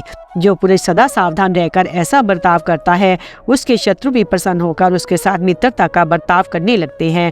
जो कुटुंबी, सगे संबंधी, मित्र, शत्रु तथा उदासीन व्यक्तियों के साथ इस नीति के अनुसार व्यवहार करता है, उसका सुयश चिरकाल तक बना रहता है। मंत्री की जांच कालक वृक्षीय मुनि का उपाख्यान। भीष्म जी कहते हैं, ऊपर जो बताई गई है वह राजनीति की पहली वृत्ति है। अब दूसरी सुनो। जो भी मनुष्य राजा की आर्थिक उन्नति करे, उसको राजा को सदा रक्षा करनी चाहिए। यदि मंत्री खजाने से धन की चोरी करता हो और कोई सेवक या तटस्थ मनुष्य इस बात की सूचना देने आवे तो उसकी बात एकांत में सुननी चाहिए और मंत्री से उसकी रक्षा करनी चाहिए, क्योंकि धन हड़पने वाले मंत्री अक्सर ऐसे लोगों को मार डालते हैं। खजाना लूटने वाले लोग एकमत होकर उसके रक्षक को नष्ट कर देते हैं। यदि राजा की ओर से उनकी रक्षा का प्रबंध नहीं हुआ तो बेचारा बेमौत मारा जाता है। इसमें कालक वृक्षीय मुनि और कौशल राज के संवाद रूप प्राचीन इतिहास का लोग उदाहरण दिया करते हैं। सुना है कि एक बार कौशल देश के राजा क्षेमदर्शी यहाँ एक कालक वृक्षीय नाम के मुनि पधारे। वे बंद पिंजरे में कौवा ले लिए राज्य का समाचार जानने के लिए उस राजा के राज्य में कई बार चक्कर लगा चुके थे। घूमते समय वे लोगों से कहते थे, सज्जनों, तुम लोग भी कौवे की विद्या सीखो, मैंने सीखी है। इसलिए कौवे मुझे भूत और भविष्य की बातें बता दिया करते। इस प्रकार घोषणा करते हुए बहुत लोगों के साथ राज्य में घूमते फिरे। उस समय उन्होंने राज कार्य में नियत किए हुए कर्मचारियों की बहुत सी अनुचित कार्रवाइयाँ देखी। राष्ट्र के सभी व्यवसायों पर उन्होंने दृष्टि डाली और उसकी असलियत का पता लगाया। जो राजा के धन का अपहरण करते थे उनको भी जान लिया। इसके बाद वे कौवे को साथ लेकर राजा से मिलने आए और बोले, मैं इस राज्य की सारी बातें जानता हूँ। सबसे पहले वे राजमंत्री से जाकर बोले, मेरा कौवा कहता है कि तुमने अमुक स्थान पर अमुक काम किया है, राजा के खजाने से चोरी भी किया। इस बात को अमुक अमुक व्यक्ति जानते हैं, इसलिए शीघ्र ही राजा के पास चलकर अपराध स्वीकार करो। इस तरह उन्होंने और कई आदमियों से कहा, उन लोगों ने भी खजाने से चोरी की थी। वे सबसे कहते थे, मेरे कौवे की कोई भी बात आज तक झूठी नहीं सुनेगी, तुम लोग अवश्य अपराधी हो। इस प्रकार जब मुनि ने राज कर्मचारियों को तिरस्कार किया तो सबने मिलकर मुनि के सो जाने पर रात में उनके कौवे को मरवा डाला। सवेरे उठने पर जब उन्होंने देखा कि मेरा कौवा पिंजरे में बांध से बिंध कर मरा पड़ा है तो राजा क्षेमदर्शी के पास जाकर कहा, राजन, आप प्रजा के प्राण और धन के स्वामी हैं, मैं आपसे अभय की याचना करता हूँ। यदि आज्ञा हो तो मैं आपके हित की बात बताऊँ। राजा ने कहा, विप्रवर, मैं अपना हित चाहता हूँ और आप मेरे हित की ही बात कहने वाले हैं। ऐसी दशा में क्षमा क्यों नहीं करूँगा। मैं प्रतिज्ञा करता हूँ आपके कहे अनुसार कार्य करूँगा। आप जो कुछ कहना चाहते हो बेखटके कहें। मुनि ने कहा, महाराज आपके कर्मचारियों में से कौन अपराधी है और कौन निरपराध, इस बात का पता लगाकर आप पर सेवकों की ओर से भय आने वाला है। ये जानकर प्रेम पूर्वक राज्य का सारा समाचार बताने के लिए आपके पास आया हूँ। नीतिज्ञ पुरुषों का कहना है कि जिसका राजा के साथ उठना बैठना होता है उसका विशाले सांपों के साथ सहवास समझना चाहिए, क्योंकि राजा के यहाँ बहुतेरे मित्र हैं, वहाँ बहुत से दुश्मन भी होते हैं। राजा का पार्श्ववर्तियों को उन सबसे भय होता है, स्वयं राजा से भी उन्हें क्षण में खतरा रहता है। जो अपना भला चाहता है उसे राजा के पास कभी प्रमाद नहीं करना चाहिए। जैसे जलती हुई आग के पास मनुष्य सचेत होकर जाता है, उसी तरह शिक्षित पुरुष को राजा के पास सावधानी के साथ रहना चाहिए। राजा प्राण और धन दोनों का स्वामी है, वह जब क्रोध करता है विषधर सांप के समान भयंकर हो जाता है। अतः सेवकों को अपनी जान हथेली पर लेकर बड़े यत्न से राजा की सेवा करनी चाहिए। मुंह से कोई बुरी बात ना निकल जाए, खड़ा रहते, उठते बैठते, चलते और इशारा करते समय कोई बेअदबी ना हो जाए तथा शरीर से कोई कुचेष्टा ना प्रकट हो जाए। इन सब बातों के लिए सदा सतर्क रहना चाहिए। राजा को यदि प्रसन्न कर लिया जाए तो वह देवताओं की भांति संपूर्ण मनोरथ सिद्ध कर देता है, यदि कुपित हो गया तो आग की भांति जड़ मूल सहित भस्म कर डालता है। मेरे जैसा मंत्री आपत्ति काल में बुद्धि द्वारा सहायता देता है। राजन, आपको पता नहीं, मेरा ये कौवा आपके ही कार्य में मारा गया है, किंतु इसके लिए मैं आपको और आपके प्रेमियों को दोष नहीं दे सकता। आप खुद अपने हित और अहित को पहचानिए, स्वयं राजकीय कार्यों को देखिए, दूसरों की देखभाल पर विश्वास न कीजिए। लोग आपके ही घर में रहकर आपका खजाना लूटते हैं, वे प्रजा की भलाई चाहने वाले नहीं हैं। उन्हीं लोगों ने मेरे साथ वैर बांध लिया है जो आपका विनाश करके इस राज्य को हड़प लेना चाहता है। वह इसके लिए अंतपुर में आने जाने वाले नौकरों से मिलकर कोई षड्यंत्र करने की फिक्र में है।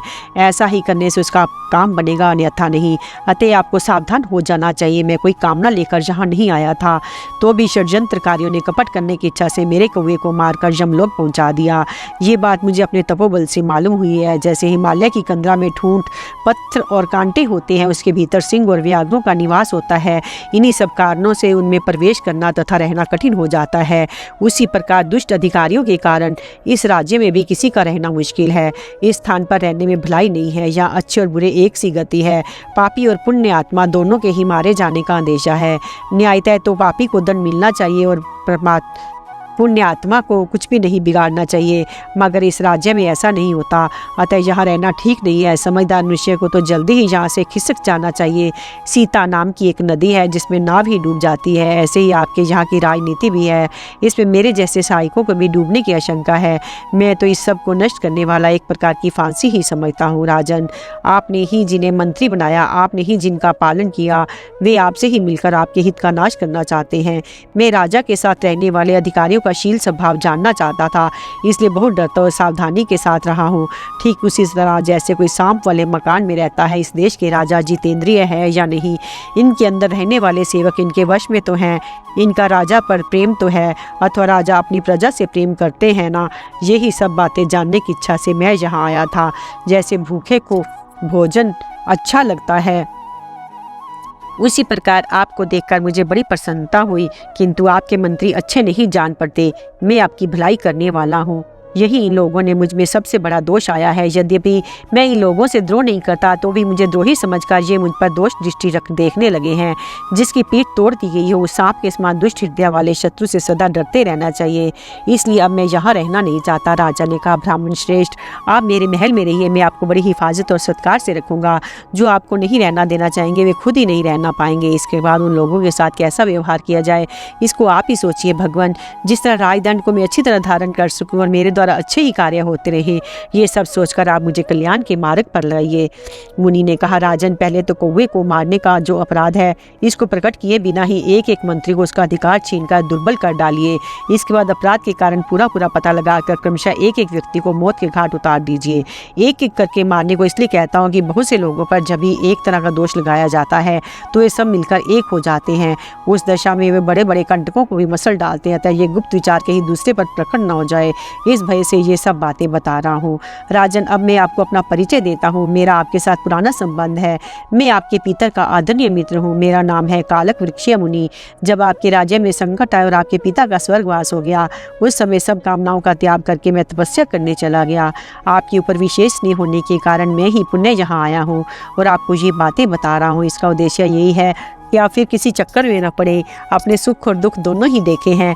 ये राज्य आपको देव इच्छा से प्राप्त हुआ है, तो भी आप मेरे इस मंत्रियों पर छोड़कर क्यों भूल कर रहे हो। तदंतर विप्रवर कालवृक्ष के पुनः आ जाने से राज परिवार में मंगल पाठ होने लगा। पुरोहित के वंश में भी हर्ष मनाया जाने लगा।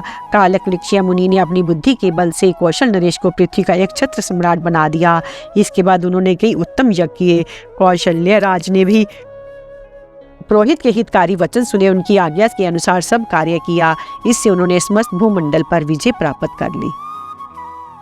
सभासद आदि के लक्षण तथा गुप्त सलाह सुनने के अधिकारी। युधिष्ठिर ने पूछा, पितामह, राजा के सभासद, सहायक, सुहृद, परिषद, सेनापति आदि तथा मंत्री कैसे होने चाहिए।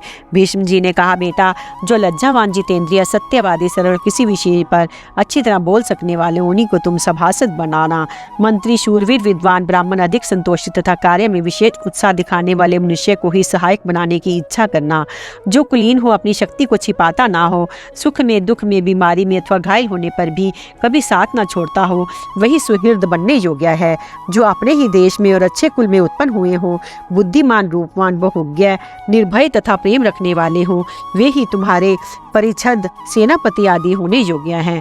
अच्छे कुल में उत्पन्न, शीलवान, इशारे समझने वाले, दयालु, देश काल के विधान को समझने वाले और स्वामी का हित चाहने वाले मनुष्यों को तुम सब कार्यों में अपना मंत्री बनाना। क्योंकि विद्वान, सत्यवादी, सदाचारी, उत्तम व्रत का पालन करने वाले, सदा साथ देने वाले महान पुरुष तुम्हें कभी त्याग नहीं सकते। जो कामना से, भय से, क्रोध से अथवा लोभ से भी धर्म का त्याग न कर सके, जो अभिमान रहित, सत्यवादी, शांत, मन को जीतने वाला, दूसरों से सम्मानित तथा प्रत्येक अवस्था में जांचा बुझा हुआ मनुष्य हो, उसी को तुम्हें गुप्त सलाह मानना चाहिए। जिनके साथ कोई न कोई संबंध हो, जो अच्छे कुल में उत्पन्न, विश्वास पात्र, स्वदेशीय, लोभ दिखाकर फोड़े ना जा सकने वाला तथा व्यभिचारी, दोष से रहित हो, जिनकी जाति उत्तम हो, जो वैदिक पद पर चलते पुष्ट दर पुष्ट से राज्य की नौकरी करते आ रहे हों तथा जिनमें घमंड का नाम न हो, ऐसे लोगों को ही मंत्री बनाना चाहिए। जिनमें विनय युक्त बुद्धि, सुंदर स्वभाव, तेज, धीरता, क्षमा, पवित्रता, प्रेम और स्थिरता हो, उनके इन गुणों की परीक्षा करके यदि वे राजकीय कार्यभार को संभालने में प्रौढ़ तथा निष्कपट सिद्ध हों, तो उन्हें मंत्री बनाना चाहिए। ऐसे 5 मंत्रियों की आवश्यकता होती है। वे सबके सब बोलने में कुशल, शूर और प्रत्येक बात को ठीक ठीक समझने में निपुण होने चाहिए। जो मूर्ख और दुर्बुद्धि है, उसको सिर्फ काम हाथ में ले लेने से उसके विशेष परिणाम का ज्ञान नहीं होता। जिन मंत्री का राजा के प्रति अनुराग न हो, उनका विश्वास करना ठीक नहीं, इसलिए उसके समक्ष गुप्त विचारों को नहीं प्रकट करना चाहिए। वह कपटी मंत्री यदि गुप्त विचारों को जान ले तो अन्य मंत्रियों को मिलाकर राजा का इस प्रकार नाश कर देता है, जैसे आग हवा से भरे हुए छेदों में घुसकर समूचे वृक्ष को भस्म कर डालती है। जिसका स्वभाव सरल नहीं है, वह अनुरक्त हो, बुद्धिमान हो तथा अन्य सारे गुणों से युक्त हो, तो भी गुप्त सलाह सुनने का अधिकारी नहीं है। जिसका शत्रु के साथ संबंध हो तथा नगर के मनुष्य के प्रति जिसकी सम्मान बुद्धि ना हो, उसको सुहृद नहीं मानना चाहिए। वह तो शत्रु है, उसे गुप्त सलाह सुनने का अधिकार नहीं है। मूर्ख, अपवित्र, जड़, शत्रु सेवक, बातें बनाने वाला, क्रोधी और लोभी मनुष्य भी शत्रु ही हैं। उस पर गुप्त मंत्र नहीं प्रकट करना चाहिए। कोई सम्मान का पात्र बहुत बड़ा विद्वान और प्रेमी ही क्यों ना हो, यदि नया आया हुआ है, वह भी गुप्त मंत्र ना सुनने का अधिकारी नहीं है। जिसका पिता अपने अधर्म आचरण के द्वारा पहले अपमान पूर्वक निकाला गया और उसका वह पुत्र सम्मान पूर्वक पिता के पद पर नियुक्त कर लिया गया हो, उसे भी गुप्त सलाह नहीं बतानी चाहिए। जिसकी बुद्धि शुद्ध और धारणा शक्ति प्रबल हो, जो सब देश में ही उत्पन्न, शुद्ध आचरण वाला और विद्वान हो तथा सब तरह के कामों में परीक्षा करने पर ईमानदार साबित हुआ हो, वह गुप्त सलाह सुनने का अधिकारी है। जो ज्ञान विज्ञान से संपन्न, अपने पक्ष तथा शत्रु पक्ष के लोगों की प्रकृति को परखने वाला तथा राजा का अपना अभिन्न सुहृद हो, वह भी गुप्त सलाह सुन सकता है। जो सत्यवादी, शीलवान, गंभीर, लज्जावान और कोमल स्वभाव वाला हो तथा पुष्ट दर पुष्ट से राजा की सेवा में रहता आया हो, वह भी मंत्रना सुनने का अधिकारी है। संतोषी, सत्पुरुषों द्वारा सम्मानित, सत्यवादी, चतुर, पाप से घृणा करने वाला, राजकीय मंत्रणा को समझने वाला, समय की पहचान रखने वाला तथा शूरवीर मनुष्य भी सलाह सुनने योग्य माना गया है। जो राजा चिरकाल तक दंड धारण किए रहने की इच्छा रखता हो, उसे अपनी गुप्त सलाह उस आदमी को बतानी चाहिए जो सारे जगत को समझा बुझाकर अपने वश में कर लेने की शक्ति रखता हो। नगर और देश के लोगों पर जिस पर धर्मता विश्वास करते हो, जो नीति का विद्वान हो, वह गुप्त मंत्रना सुनने का अधिकारी है। इसलिए जो उपयुक्त सभी गुणों से संपन्न और लोगों की प्रकृति को परखने वाला हो, ऐसे पुरुषों का ही सम्मानपूर्वक मंत्री के पद पर नियुक्त करना चाहिए। मंत्री कम से कम 3 होने चाहिए। मंत्रियों को चाहिए कि राजा, अमात्य, सेना अध्यक्ष आदि प्रकृतियों के साथ शत्रुओं के छिद्रों पर निगाह रखे, क्योंकि राजा के राज्य की जड़ है मंत्रियों की नेक सलाह। उसी के आधार पर राजा का अभ्युदय होता है। जैसे कछुआ अपने सब अंगों को समेटे रहता है, उसी तरह राजा को भी अपने गुप्त विचारों को छिपाए रखना चाहिए। जो मंत्री राजा के गुप्त मंत्र को छिपाए रखते हैं वे बुद्धिमान हैं। मंत्री ही राजा का कवच है, सेना आदि तो शरीर मात्र है। राजदूत राज्य की जड़ है, गुप्त मंत्र ना उसका बल है। यदि मंत्री मद, क्रोध, मान और ईर्ष्या त्याग कर राजा का अनुसरण करते हैं तो वे सुखी होते हैं। जो 5 प्रकार के छल से रहित तो ऐसे मंत्रियों के साथ गुप्त परामर्श करना चाहिए। राजा पहले तीनों मंत्रियों की पृथक पृथक सलाह जानकर उस पर विचार करे, फिर अपना जो निश्चय उसको और दूसरे के निश्चय को धर्म, अर्थ तथा काम के तत्व को समझने वाले पुरोहित ब्राह्मण से निवेदन करके उसकी राय पूछे। उस समय वह जो कुछ निर्णय दे उस पर यदि सब लोग एक मत हो जाएं तो उस विचार को कार्य रूप में परिणत करे। मंत्रज्ञ विद्वान कहते हैं सदा इसी तरह मंत्र न करे जो विचार प्रजा को अपने अनुकूल बनाने में अधिक प्रबल जान पड़े उसे काम ले।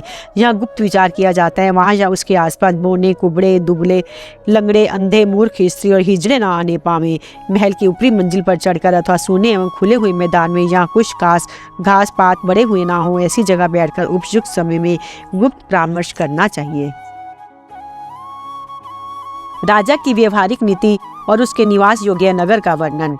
युधिष्ठिर ने पूछा, पितामह, राजा किस तरह प्रजा का पालन करे जिससे वह धर्म अनुसार लोगों का प्रेम और अक्षय कीर्ति प्राप्त कर सके। भीष्म जी ने कहा, जो राजा अपना भाव शुद्ध रखकर निष्कपट व्यवहार से प्रजा के पालन में लगा रहता है वे धर्म और कीर्ति प्राप्त करता है तथा उसके लोक परलोक दोनों सुधर जाते हैं। युधिष्ठिर ने पूछा, महाप्राज्ञ, ये तो बताइए कि राजा का व्यवहार कैसे हो और वे किन लोगों के साथ लेकर व्यवहार करे। मेरा तो ऐसा विश्वास है कि आपने पहले जिन गुणों का वर्णन किया है वे किसी भी एक पुरुष में नहीं मिल सकते। भीष्म जी ने कहा, बेटा, तुम्हारा कहना ठीक है। वास्तव में उन सभी सद्गुणों से युक्त कोई एक पुरुष मिलना कठिन है। इसलिए राजा किस तरह कैसे लोगों को मंत्रिमंडल बनावे, इस बात को मैं संक्षेप से बताता हूँ। जो वेद विद्या के विद्वान, स्नातक, बाहर भीतर से शुद्ध एवं निर्भीक हो, ऐसे 4 ब्राह्मण, शरीर से बलवान तथा शस्त्र विद्या को जानने वाले 8 क्षत्रिय, धन धान्य से संपन्न 21 वैश्य, विनयशील तथा पवित्र आचार विचार वाले 3 शूद्र, 8 गुणों से युक्त और प्राण विद्या को जानने वाले 1 सूत जाति का मनुष्य, इन सब लोगों का एक मंत्रिमंडल बनावे। इस मंडल के प्रत्येक सदस्य की आयु 50 वर्ष के लगभग होनी चाहिए। सारा मंडल निर्भीक, किसी की निंदा न करने वाला, अधिकार के अनुसार श्रुति स्मृतियों का विद्वान, विनयशील, समदर्शी, वादी प्रतिवादी के मामलों का निपटारा करने में समर्थ, लोभ रहित तथा 7 प्रकार के दुर्व्यसनों से दूर रहने वाला होना चाहिए।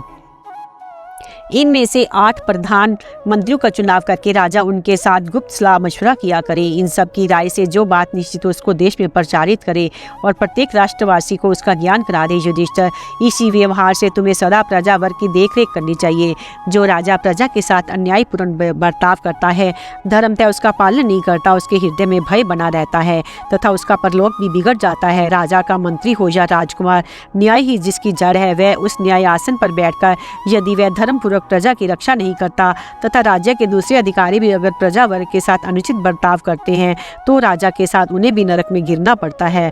जब बलवानों के अत्याचार से पीड़ित, दीन दुखी और दुर्बल मनुष्य आत्र पुकार मचाते हुए शरण में आवे, उस समय राजा को ही उन अनाथों का नाथ होना चाहिए। पापियों के उनके अपराध के अनुसार दंड देना चाहिए। उनमें से जो धनी है उनकी तो संपत्ति से वंचित कर देना चाहिए और जो गरीब हो उन्हें जेल खाने में कैद करना चाहिए। जो बहुत दुष्ट उन्हें पीट कर राह पर लाना चाहिए। जो राजा का खून करने की कोशिश करे, घर में आग लगावे, चोरी करे, वर्ण संकर संतान पैदा करे, ऐसे मनुष्य को अनेक प्रकार का कठोर दंड देना चाहिए। यदि राजा राग द्वेष से रहित एवं समत्व भाव से युक्त है और अपराध के अनुरूप उचित रीति से प्रजा को दंड देता है तो उससे उसको पाप नहीं लगता, बल्कि उसके द्वारा सनातन धर्म का पालन होता है। परंतु जो मूर्ख मन माना दंड देता है वह इस लोक में कलंकित तो होता ही है, मरने के बाद भी उसे नरक में भी जाना पड़ता है। दूसरों को शिकायत करने मात्र से किसी को दंड ना दे, अपराध का भली भांति निश्चय करके ही दंड दे अथवा रिहाई करे। राजा किसी भी आपत्ति में क्यों ना हो दूत का वध ना करे। दूत की हत्या करने वाला राजा अपने मंत्रियों के साथ नरक में पड़ता है। दूत में 7 गुण होने चाहिए। वह अच्छे कुल में उत्पन्न हो, उसका कुटुंब बड़ा हो, उसमें बोलने की शक्ति हो, वह कार्य कुशल, प्रिय बोलने वाला, सत्यवादी तथा संवरण शक्ति से संपन्न हो, राजा के प्रतिहारी तथा शिरोरक्षक में ये गुण होने चाहिए। मंत्री संधि विग्रह का अवसर जानने वाला, धर्मशास्त्र का तत्वज्ञ, बुद्धिमान, धीर, लज्जावान, रहस्य को गुप्त रखने वाला, कुलीन, साहसी तथा शुद्ध हृदय वाला हो तो उत्तम है। सेनापति में भी ऐसे ही गुण होने चाहिए। इनके सिवा वे मोर्चाबंदी, यंत्र चलाना और नाना प्रकार के दूसरे अस्त्रों का प्रयोग करना ठीक ठीक जाने। पराक्रमी हो, सर्दी, गर्मी, आंधी और वर्षा के कष्ट को धैर्यपूर्वक सहे तथा शत्रु की कमजोरी को समझने वाला हो। राजा दूसरे का अपने ऊपर विश्वास पैदा करे पर स्वयं किसी पर विश्वास ना करे। उसके लिए अपने पुत्रों पर भी विश्वास करना अच्छा नहीं। ये नीति शास्त्र का तत्व है जो मैंने तुम्हें बता दिया। किसी पर भी पूरा विश्वास न करना राजाओं का परम गोपनीय गुण है। युधिष्ठिर ने पूछा, पितामह, राजा स्वयं कैसे नगर में निवास करे? पहले से बनी हुई राजधानी में या नया नगर बसा करे? भीष्म जी ने कहा, यह सब प्रकार की संपत्ति प्रचुर मात्रा में भरी हो ऐसे 6 प्रकार के किलों का आश्रय लेकर नए नगर बसाने चाहिए। पहला है धन्व दुर्ग, जिसके चारों ओर दूर तक निर्जल प्रदेश रेगिस्तान हो, उस किले को धन्व दुर्ग कहते हैं। दूसरा मही दुर्ग, समतल जमीन के अंदर बना हुआ किला या तहखाना है। तीसरा गिरी दुर्ग, पहाड़ की चोटी पर बना हुआ किला। चौथा मनुष्य दुर्ग, फौजी किला। पांचवा मृतिका दुर्ग, रेत के ऊंचे टीलों का घेरा। और छठा वन दुर्ग, कटवासी वादी के घने जंगल का घेरा है। जिस नगर में इनमें से कोई न कोई दुर्ग हो, जहाँ अन्न और अस्त्र शस्त्रों की अधिकता हो, जिसके चारों ओर मजबूत दीवारें, 4 दीवारी, गहरी तथा चौड़ी खाई बनी हो, जहाँ हाथी, घोड़े और रथों की कमी न हो, विद्वान और कारीगर बसे हों, आवश्यक वस्तुओं से भरे कई भंडार हो, धार्मिक तथा कार्यदक्ष मनुष्य का निवास हो, चौराहे और बाजार जिसकी शोभा बढ़ा रहे हो, जो व्यापार के लिए प्रसिद्ध स्थान हो, जहाँ पूर्ण शांति हो, कहीं से भय आने की संभावना ना हो, जिसमें बड़े बड़े शूरवीर और धनाढ्य रहते हों, वेद मंत्रों की ध्वनि गूंजती रहती हो तथा यहाँ सदा ही सामाजिक उत्सव और देव पूजन का क्रम चलता रहता हो। ऐसे नगर के भीतर अपने वश में रहने वाले मंत्रियों तथा सेना के साथ राजा को स्वयं निवास करना चाहिए।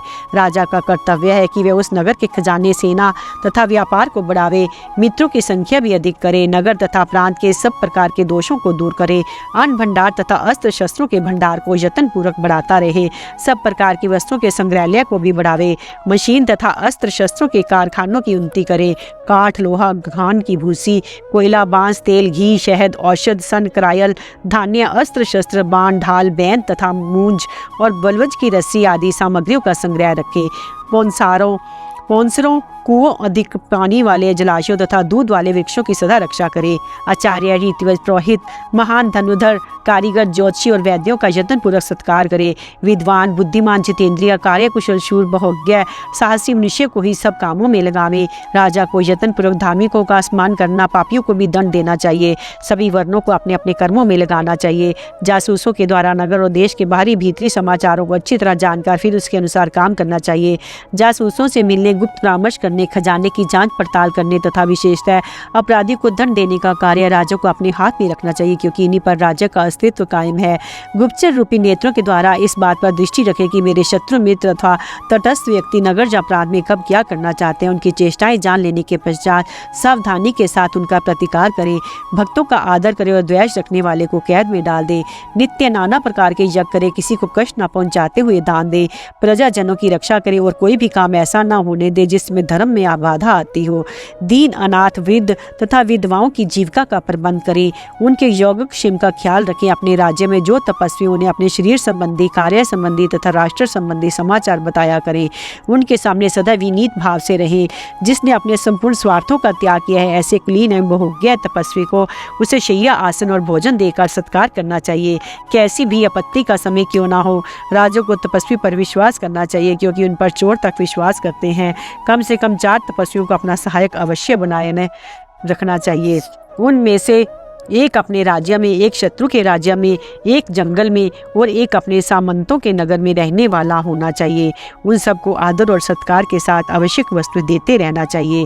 अपने राज्य के तपस्वियों की ही भांति शत्रु के राज्य में रहने वाले तपस्वियों का भी सम्मान करना चाहिए, क्योंकि किसी आपत्ति के समय जब राजा शरणार्थी होकर आता है तो वे उसे इच्छा अनुसार आश्रय देते हैं। युधिष्ठिर, तुम्हारे पूछने के अनुसार राजा को जैसे नगर में निवास करना चाहिए उसका लक्षण मैंने संक्षेप से बता दिया है। राष्ट्र की रक्षा तथा वृद्धि के उपाय और प्रजा से कर लेने का ढंग। युधिष्ठिर ने पूछा, भरतश्रेष्ठ, अब मैं ये जानना चाहता हूँ कि राष्ट्र की रक्षा और वृद्धि किस प्रकार करनी चाहिए। भीष्म जी ने कहा, युधिष्ठिर, एक गांव का 10 गांवों का, 20 गांवों का, 100 गांवों का तथा 1000 गांवों का एक एक अधिपति बनाना चाहिए। गांव के स्वामी का ये कर्तव्य हो कि वे गांव वालों के मामलों का तथा उस गांव में जो अपराध होते हैं उन सब का पता लगावे, उनकी पूरी रिपोर्ट 10 गांवों के मालिक के पास भेजे। इसी तरह 10 गांवों वाले 20 गांवों वालों के पास, 20 गांवों वाला 100 गांव वाले के पास तथा 100 गांव वाला 1000 गांव वाले अधिकारी के पास अपने गांव की रिपोर्ट भेजा करे। फिर 1000 गांवों का मालिक स्वयं राजा के यहाँ जाकर अपने पास आई हुई रिपोर्ट पेश करे। गांवों में जो उपज है वह गांव के मालिकों को में ही अधिकार रहनी चाहिए। वे लोग वेतन के रूप में उनमें से नियत अंश का उपयोग कर सकते हैं, उपभोग कर सकते हैं। अपनी आमदनी से वे 10 गांव के अधिपतियों को भी कर दिया करें। 10 गांव के अधिकारियों को 20 गांवों के मालिकों के लिए कर देना चाहिए। वे लोग उसी से अपना भरण पोषण करें। जो 100 गांवों का मालिक है उसे खर्चे के लिए 1 गांव की आमदनी देनी चाहिए। वह गांव बहुत बड़ी बस्ती वाला और संपन्न होना चाहिए तथा उसका इंतजाम कई मालिकों की स्पुर्दगी में रहना चाहिए। यदि इसी तरह 1000 गांव के मालिक के लिए 1 कस्बे की आमदनी देनी चाहिए। इन मालिकों के जिम्मे युद्ध संबंधी तथा गांवों के प्रबंध संबंधी जो कार्य सौंपे गए हों उनकी निगरानी के लिए 1 मंत्री गवर्नर नियुक्त करना चाहिए, जो धर्म को जानने वाला और आलस्य रहित हो। अथवा प्रत्येक बड़े बड़े नगर जिले में एक अध्यक्ष नियुक्त करना चाहिए, जो वहाँ के सभी कामों की देखभाल करे और उनके लिए कोई अच्छी व्यवस्था सोचे। वे अपने अपने मंडल के सभी ग्राम अध्यक्ष को यहाँ जा जाकर उनके कार्यों की जाँच पड़ताल करता रहे। प्रत्येक नगराध्यक्ष के पास गुप्तचर होने चाहिए, जो प्रजा के साथ होने वाले ग्राम अध्यक्ष की बर्तावों की सूचना दिया करे। खुफिया जान से जो लोग प्रजा को चूसने वाले, पापी, दूसरों के धन हड़पने वाले शठ प्रतीत हो, ऐसे अधिकारियों से वे प्रजा की रक्षा करे। राजा को माल की खरीद बिक्री, रास्ते की दूरी, उसके मंगाने का खर्च वर्च और उसकी लागत तथा बचत का विचार करके व्यापारियों पर टैक्स लगाना चाहिए। इसी तरह माल की तैयारी, उसकी खपत तथा कारीगरी की मध्यम उत्तम आदि श्रेणियों का विचार रखते हुए शिल्प एवं शिल्पकारों पर लगाना चाहिए। इतना अधिक टैक्स न लगावे कि देने वाले को विशेष कष्ट हो। उनका काम और मुनाफा देकर ही सब कुछ करे। अधिक लोभ के कारण अपने आधारभूत राज्य तथा प्रजाओं के जीवनभूत खेती बाड़ी आदि को चौपट न कर डालें। तृष्णा को रोककर प्रजा का प्रेम प्राप्त करें, क्योंकि अधिक चूसने वाले राजा से सारी प्रजा द्वेष करने लगती है। ऐसी दशा में उसका कल्याण कैसे हो सकता है, जिससे प्रजा वर्ग का प्रेम हट जाता है, उसे कोई फायदा नहीं पहुंचता। बुद्धिमान राजा को चाहिए कि वह बछड़े की तरह राष्ट्र से लाभ उठावे। जैसे बछड़ा अधिक काल तक पूरा दूध पीकर बलवान होने के बाद ही भारी भार उठाने में समर्थ होता है, और गऊ को अधिक दोह लेने से दूध ना मिलने के कारण जब वह कमजोर हो जाता है तो काम नहीं दे पाता, इसी प्रकार राज्य का भी अधिक दोहन करने वाले उसकी प्रजा दरिद्र हो जाती है। उससे कोई बड़ा काम नहीं हो सकता। जो राजा अपने राष्ट्र पर अनुग्रह करके उसकी रक्षा करता है, उसकी उचित आमदनी से अपनी जीविका चलाता है, उसे बहुत लाभ होता है। अपने यहाँ तैयार हुए माल को बेचने के लिए बाहर भेजने से जो आय होती है उसे निर्यात कहते हैं। राजा को विपत्ति के समय काम आने के लिए अपने देश में निर्यात का धन बढ़ाना चाहिए। अपने राष्ट्र को घर में रखा हुआ खजाना समझना चाहिए। जब कोई संकट आवे, उस समय धन की आवश्यकता हो तो देश की प्रजा को राष्ट्र पर आने वाले भय का ज्ञान कराना चाहिए। उससे कहना चाहिए, सज्जनों, अपने देश पर बहुत बड़ी आपत्ति आ पहुंची है। शत्रु के आक्रमण का भारी खतरा है। मेरे दुश्मन बहुत से लुटेरों को साथ लेकर इस देश को संकट में डालना चाहते हैं। इस घोर आपत्ति और दारुण भय के समय में मैं आप लोगों की रक्षा के लिए धन चाहता हूँ। जब संकट टल जाएगा उस समय आपका सारा धन वापस कर दूंगा। यदि शत्रु आ गए तो आपका सारा धन जबरदस्ती लूट ले जाएंगे, फिर वापस नहीं देंगे। इसके सिवा उनके आने से आपके बाल बच्चों की जिंदगी भी खतरे में पड़ सकती है। बाल बच्चों की ही रक्षा के लिए धन का संग्रह किया जाता है। यदि मुझे आपकी सहायता प्राप्त हुई तो मैं इन सब की रक्षा आपको आनंदित करूंगा। अपनी शक्ति पर राष्ट्रों को, आप लोगों को कष्ट ना होने दूंगा। जैसे बलवान बैल समय पड़ने पर भारी बोझ उठाता है, उसी प्रकार इस विपत्ति के समय आप लोगों को भी कुछ भार सहना ही चाहिए। समय की गतिविधि को जानने वाले राजा को इसी प्रकार मधुर वाणी से समझा बुझाकर प्रजा से धन लेना चाहिए। नगर की रक्षा के लिए 4 दीवारी बनवानी है, सेवकों का भरण पोषण करना है, युद्ध के भय को टालना है तथा सबके योगक्षेम की चिंता करनी है। इन सब बातों की आवश्यकता दिखाकर व्यापारियों पर कर लगाना चाहिए। जो राजा व्यापारियों की हानि लाभ की ओर से लापरवाह होकर उन्हें सताता है, वे राज्य को छोड़कर चले जाते हैं, जंगलों में रहने लगते हैं। इसलिए उनके साथ कठोरता का नहीं, कोमलता का बर्ताव करना चाहिए। व्यापार करने वालों को सांत्वना दें, उनकी रक्षा करें, उन्हें धन की सहायता दें, उनकी स्थिति को कायम रखने का प्रयत्न करें, उन्हें आवश्यक वस्तुएं देकर सदा उनका प्रिय कार्य करें। व्यापारियों को उनके परिश्रम का फल सदा देते रहना चाहिए, क्योंकि वे ही राष्ट्र के वाणिज्य, व्यवसाय तथा खेती बाड़ी की उन्नति करते हैं। अतः बुद्धिमान राजा सदा उन पर प्रेम रखें, सावधानी रखकर उनके साथ दयालुता का बर्ताव करें, उन पर हल्का टैक्स लगावें और ऐसा परिवर्तन करें जिससे कुशल पूर्वक देश में सब जगह विचरण कर सके। युधिष्ठिर, राजा के लिए इससे बढ़कर हितकर काम दूसरा नहीं है। युधिष्ठिर ने पूछा, दादाजी, राजा किसी संकट में ना होने पर यदि खजाना बढ़ाना चाहे तो इसे किस तरह उपाय काम में लाना चाहिए? भीष्म जी ने कहा, धर्म की इच्छा रखने वाले राजा को देश और काल की परिस्थिति का ध्यान रखते हुए अपनी बुद्धि और बल के अनुसार प्रजा के हित साधन में संलग्न रहना, सदा उसका पालन करना चाहिए, जिसमें प्रजा की और अपनी भी भलाई जान पड़े। उसी कार्य का वह सारे राष्ट्र में प्रचार करे। जैसे भौरा धीरे धीरे फूल का रस लेता है, उसके वृक्ष को काटता नहीं। जैसे मनुष्य बछड़े को कष्ट न देकर धीरे धीरे गाय का दूध दोहता है, उसके थनों को कुचल नहीं डालता। जैसे जोंक धीरे धीरे ही शरीर का रक्त चूसती है, उसी प्रकार राजा भी कोमलता के साथ ही राष्ट्र से कर वसूल करे। जैसे बागिन अपने बच्चों को दान से पकड़कर इधर उधर ले जाती है, परंतु उसे पीड़ा नहीं पहुंचने देती, इस तरह कोमल उपाय से ही राजा अपने राष्ट्र का दोहन करे। धीरे धीरे धन संचित करे। उचित समय पर योग्य कार्य के लिए प्रजा को समझा बुझाकर ही विशेषकर वसूल करना चाहिए, कुछ समय में अनुचित कार्य के लिए नहीं। शराब खाना खोलने वाले, वैश्याएं, कुटनियां, वैश्याओं के दलाल, जुआरी तथा ऐसे ही बुरे पेशे करने वाले और भी जितने लोग हो, वे समूचे राष्ट्र को रसातल में भेजने वाले होते हैं। उन सबको दंड देकर दबाए रखना चाहिए, अन्यथा राज्य में रहकर वे भले लोगों को तबाह करते रहते हैं। मनु जी ने पहले से ही समस्त प्राणियों के लिए एक नियम बना दिया है कि आपत्ति काल को छोड़कर बाकी समय में कोई किसी से कुछ भी न मांगे। यदि ऐसी व्यवस्था ना हो तो सब लोग भीख मांगकर ही निर्वाह करते, कोई भी काम में मन न लगाता। ऐसी दशा में सारा संसार नष्ट हो जाता। राजा ही सबको नियम के भीतर रखने में समर्थ होता है। जो राजा प्रजा को मर्यादा के भीतर नहीं रखता, उसे प्रजा वर्ग के पाप का चौथाई भाग खुद भोगना पड़ता है।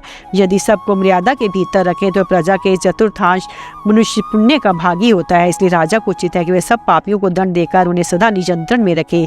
ऊपर बताए हुए मदिरालय तथा वैश्यालय आदि स्थानों पर रोक लगा देनी चाहिए, क्योंकि इनके कारण मनुष्य में आसक्ति बढ़ती है।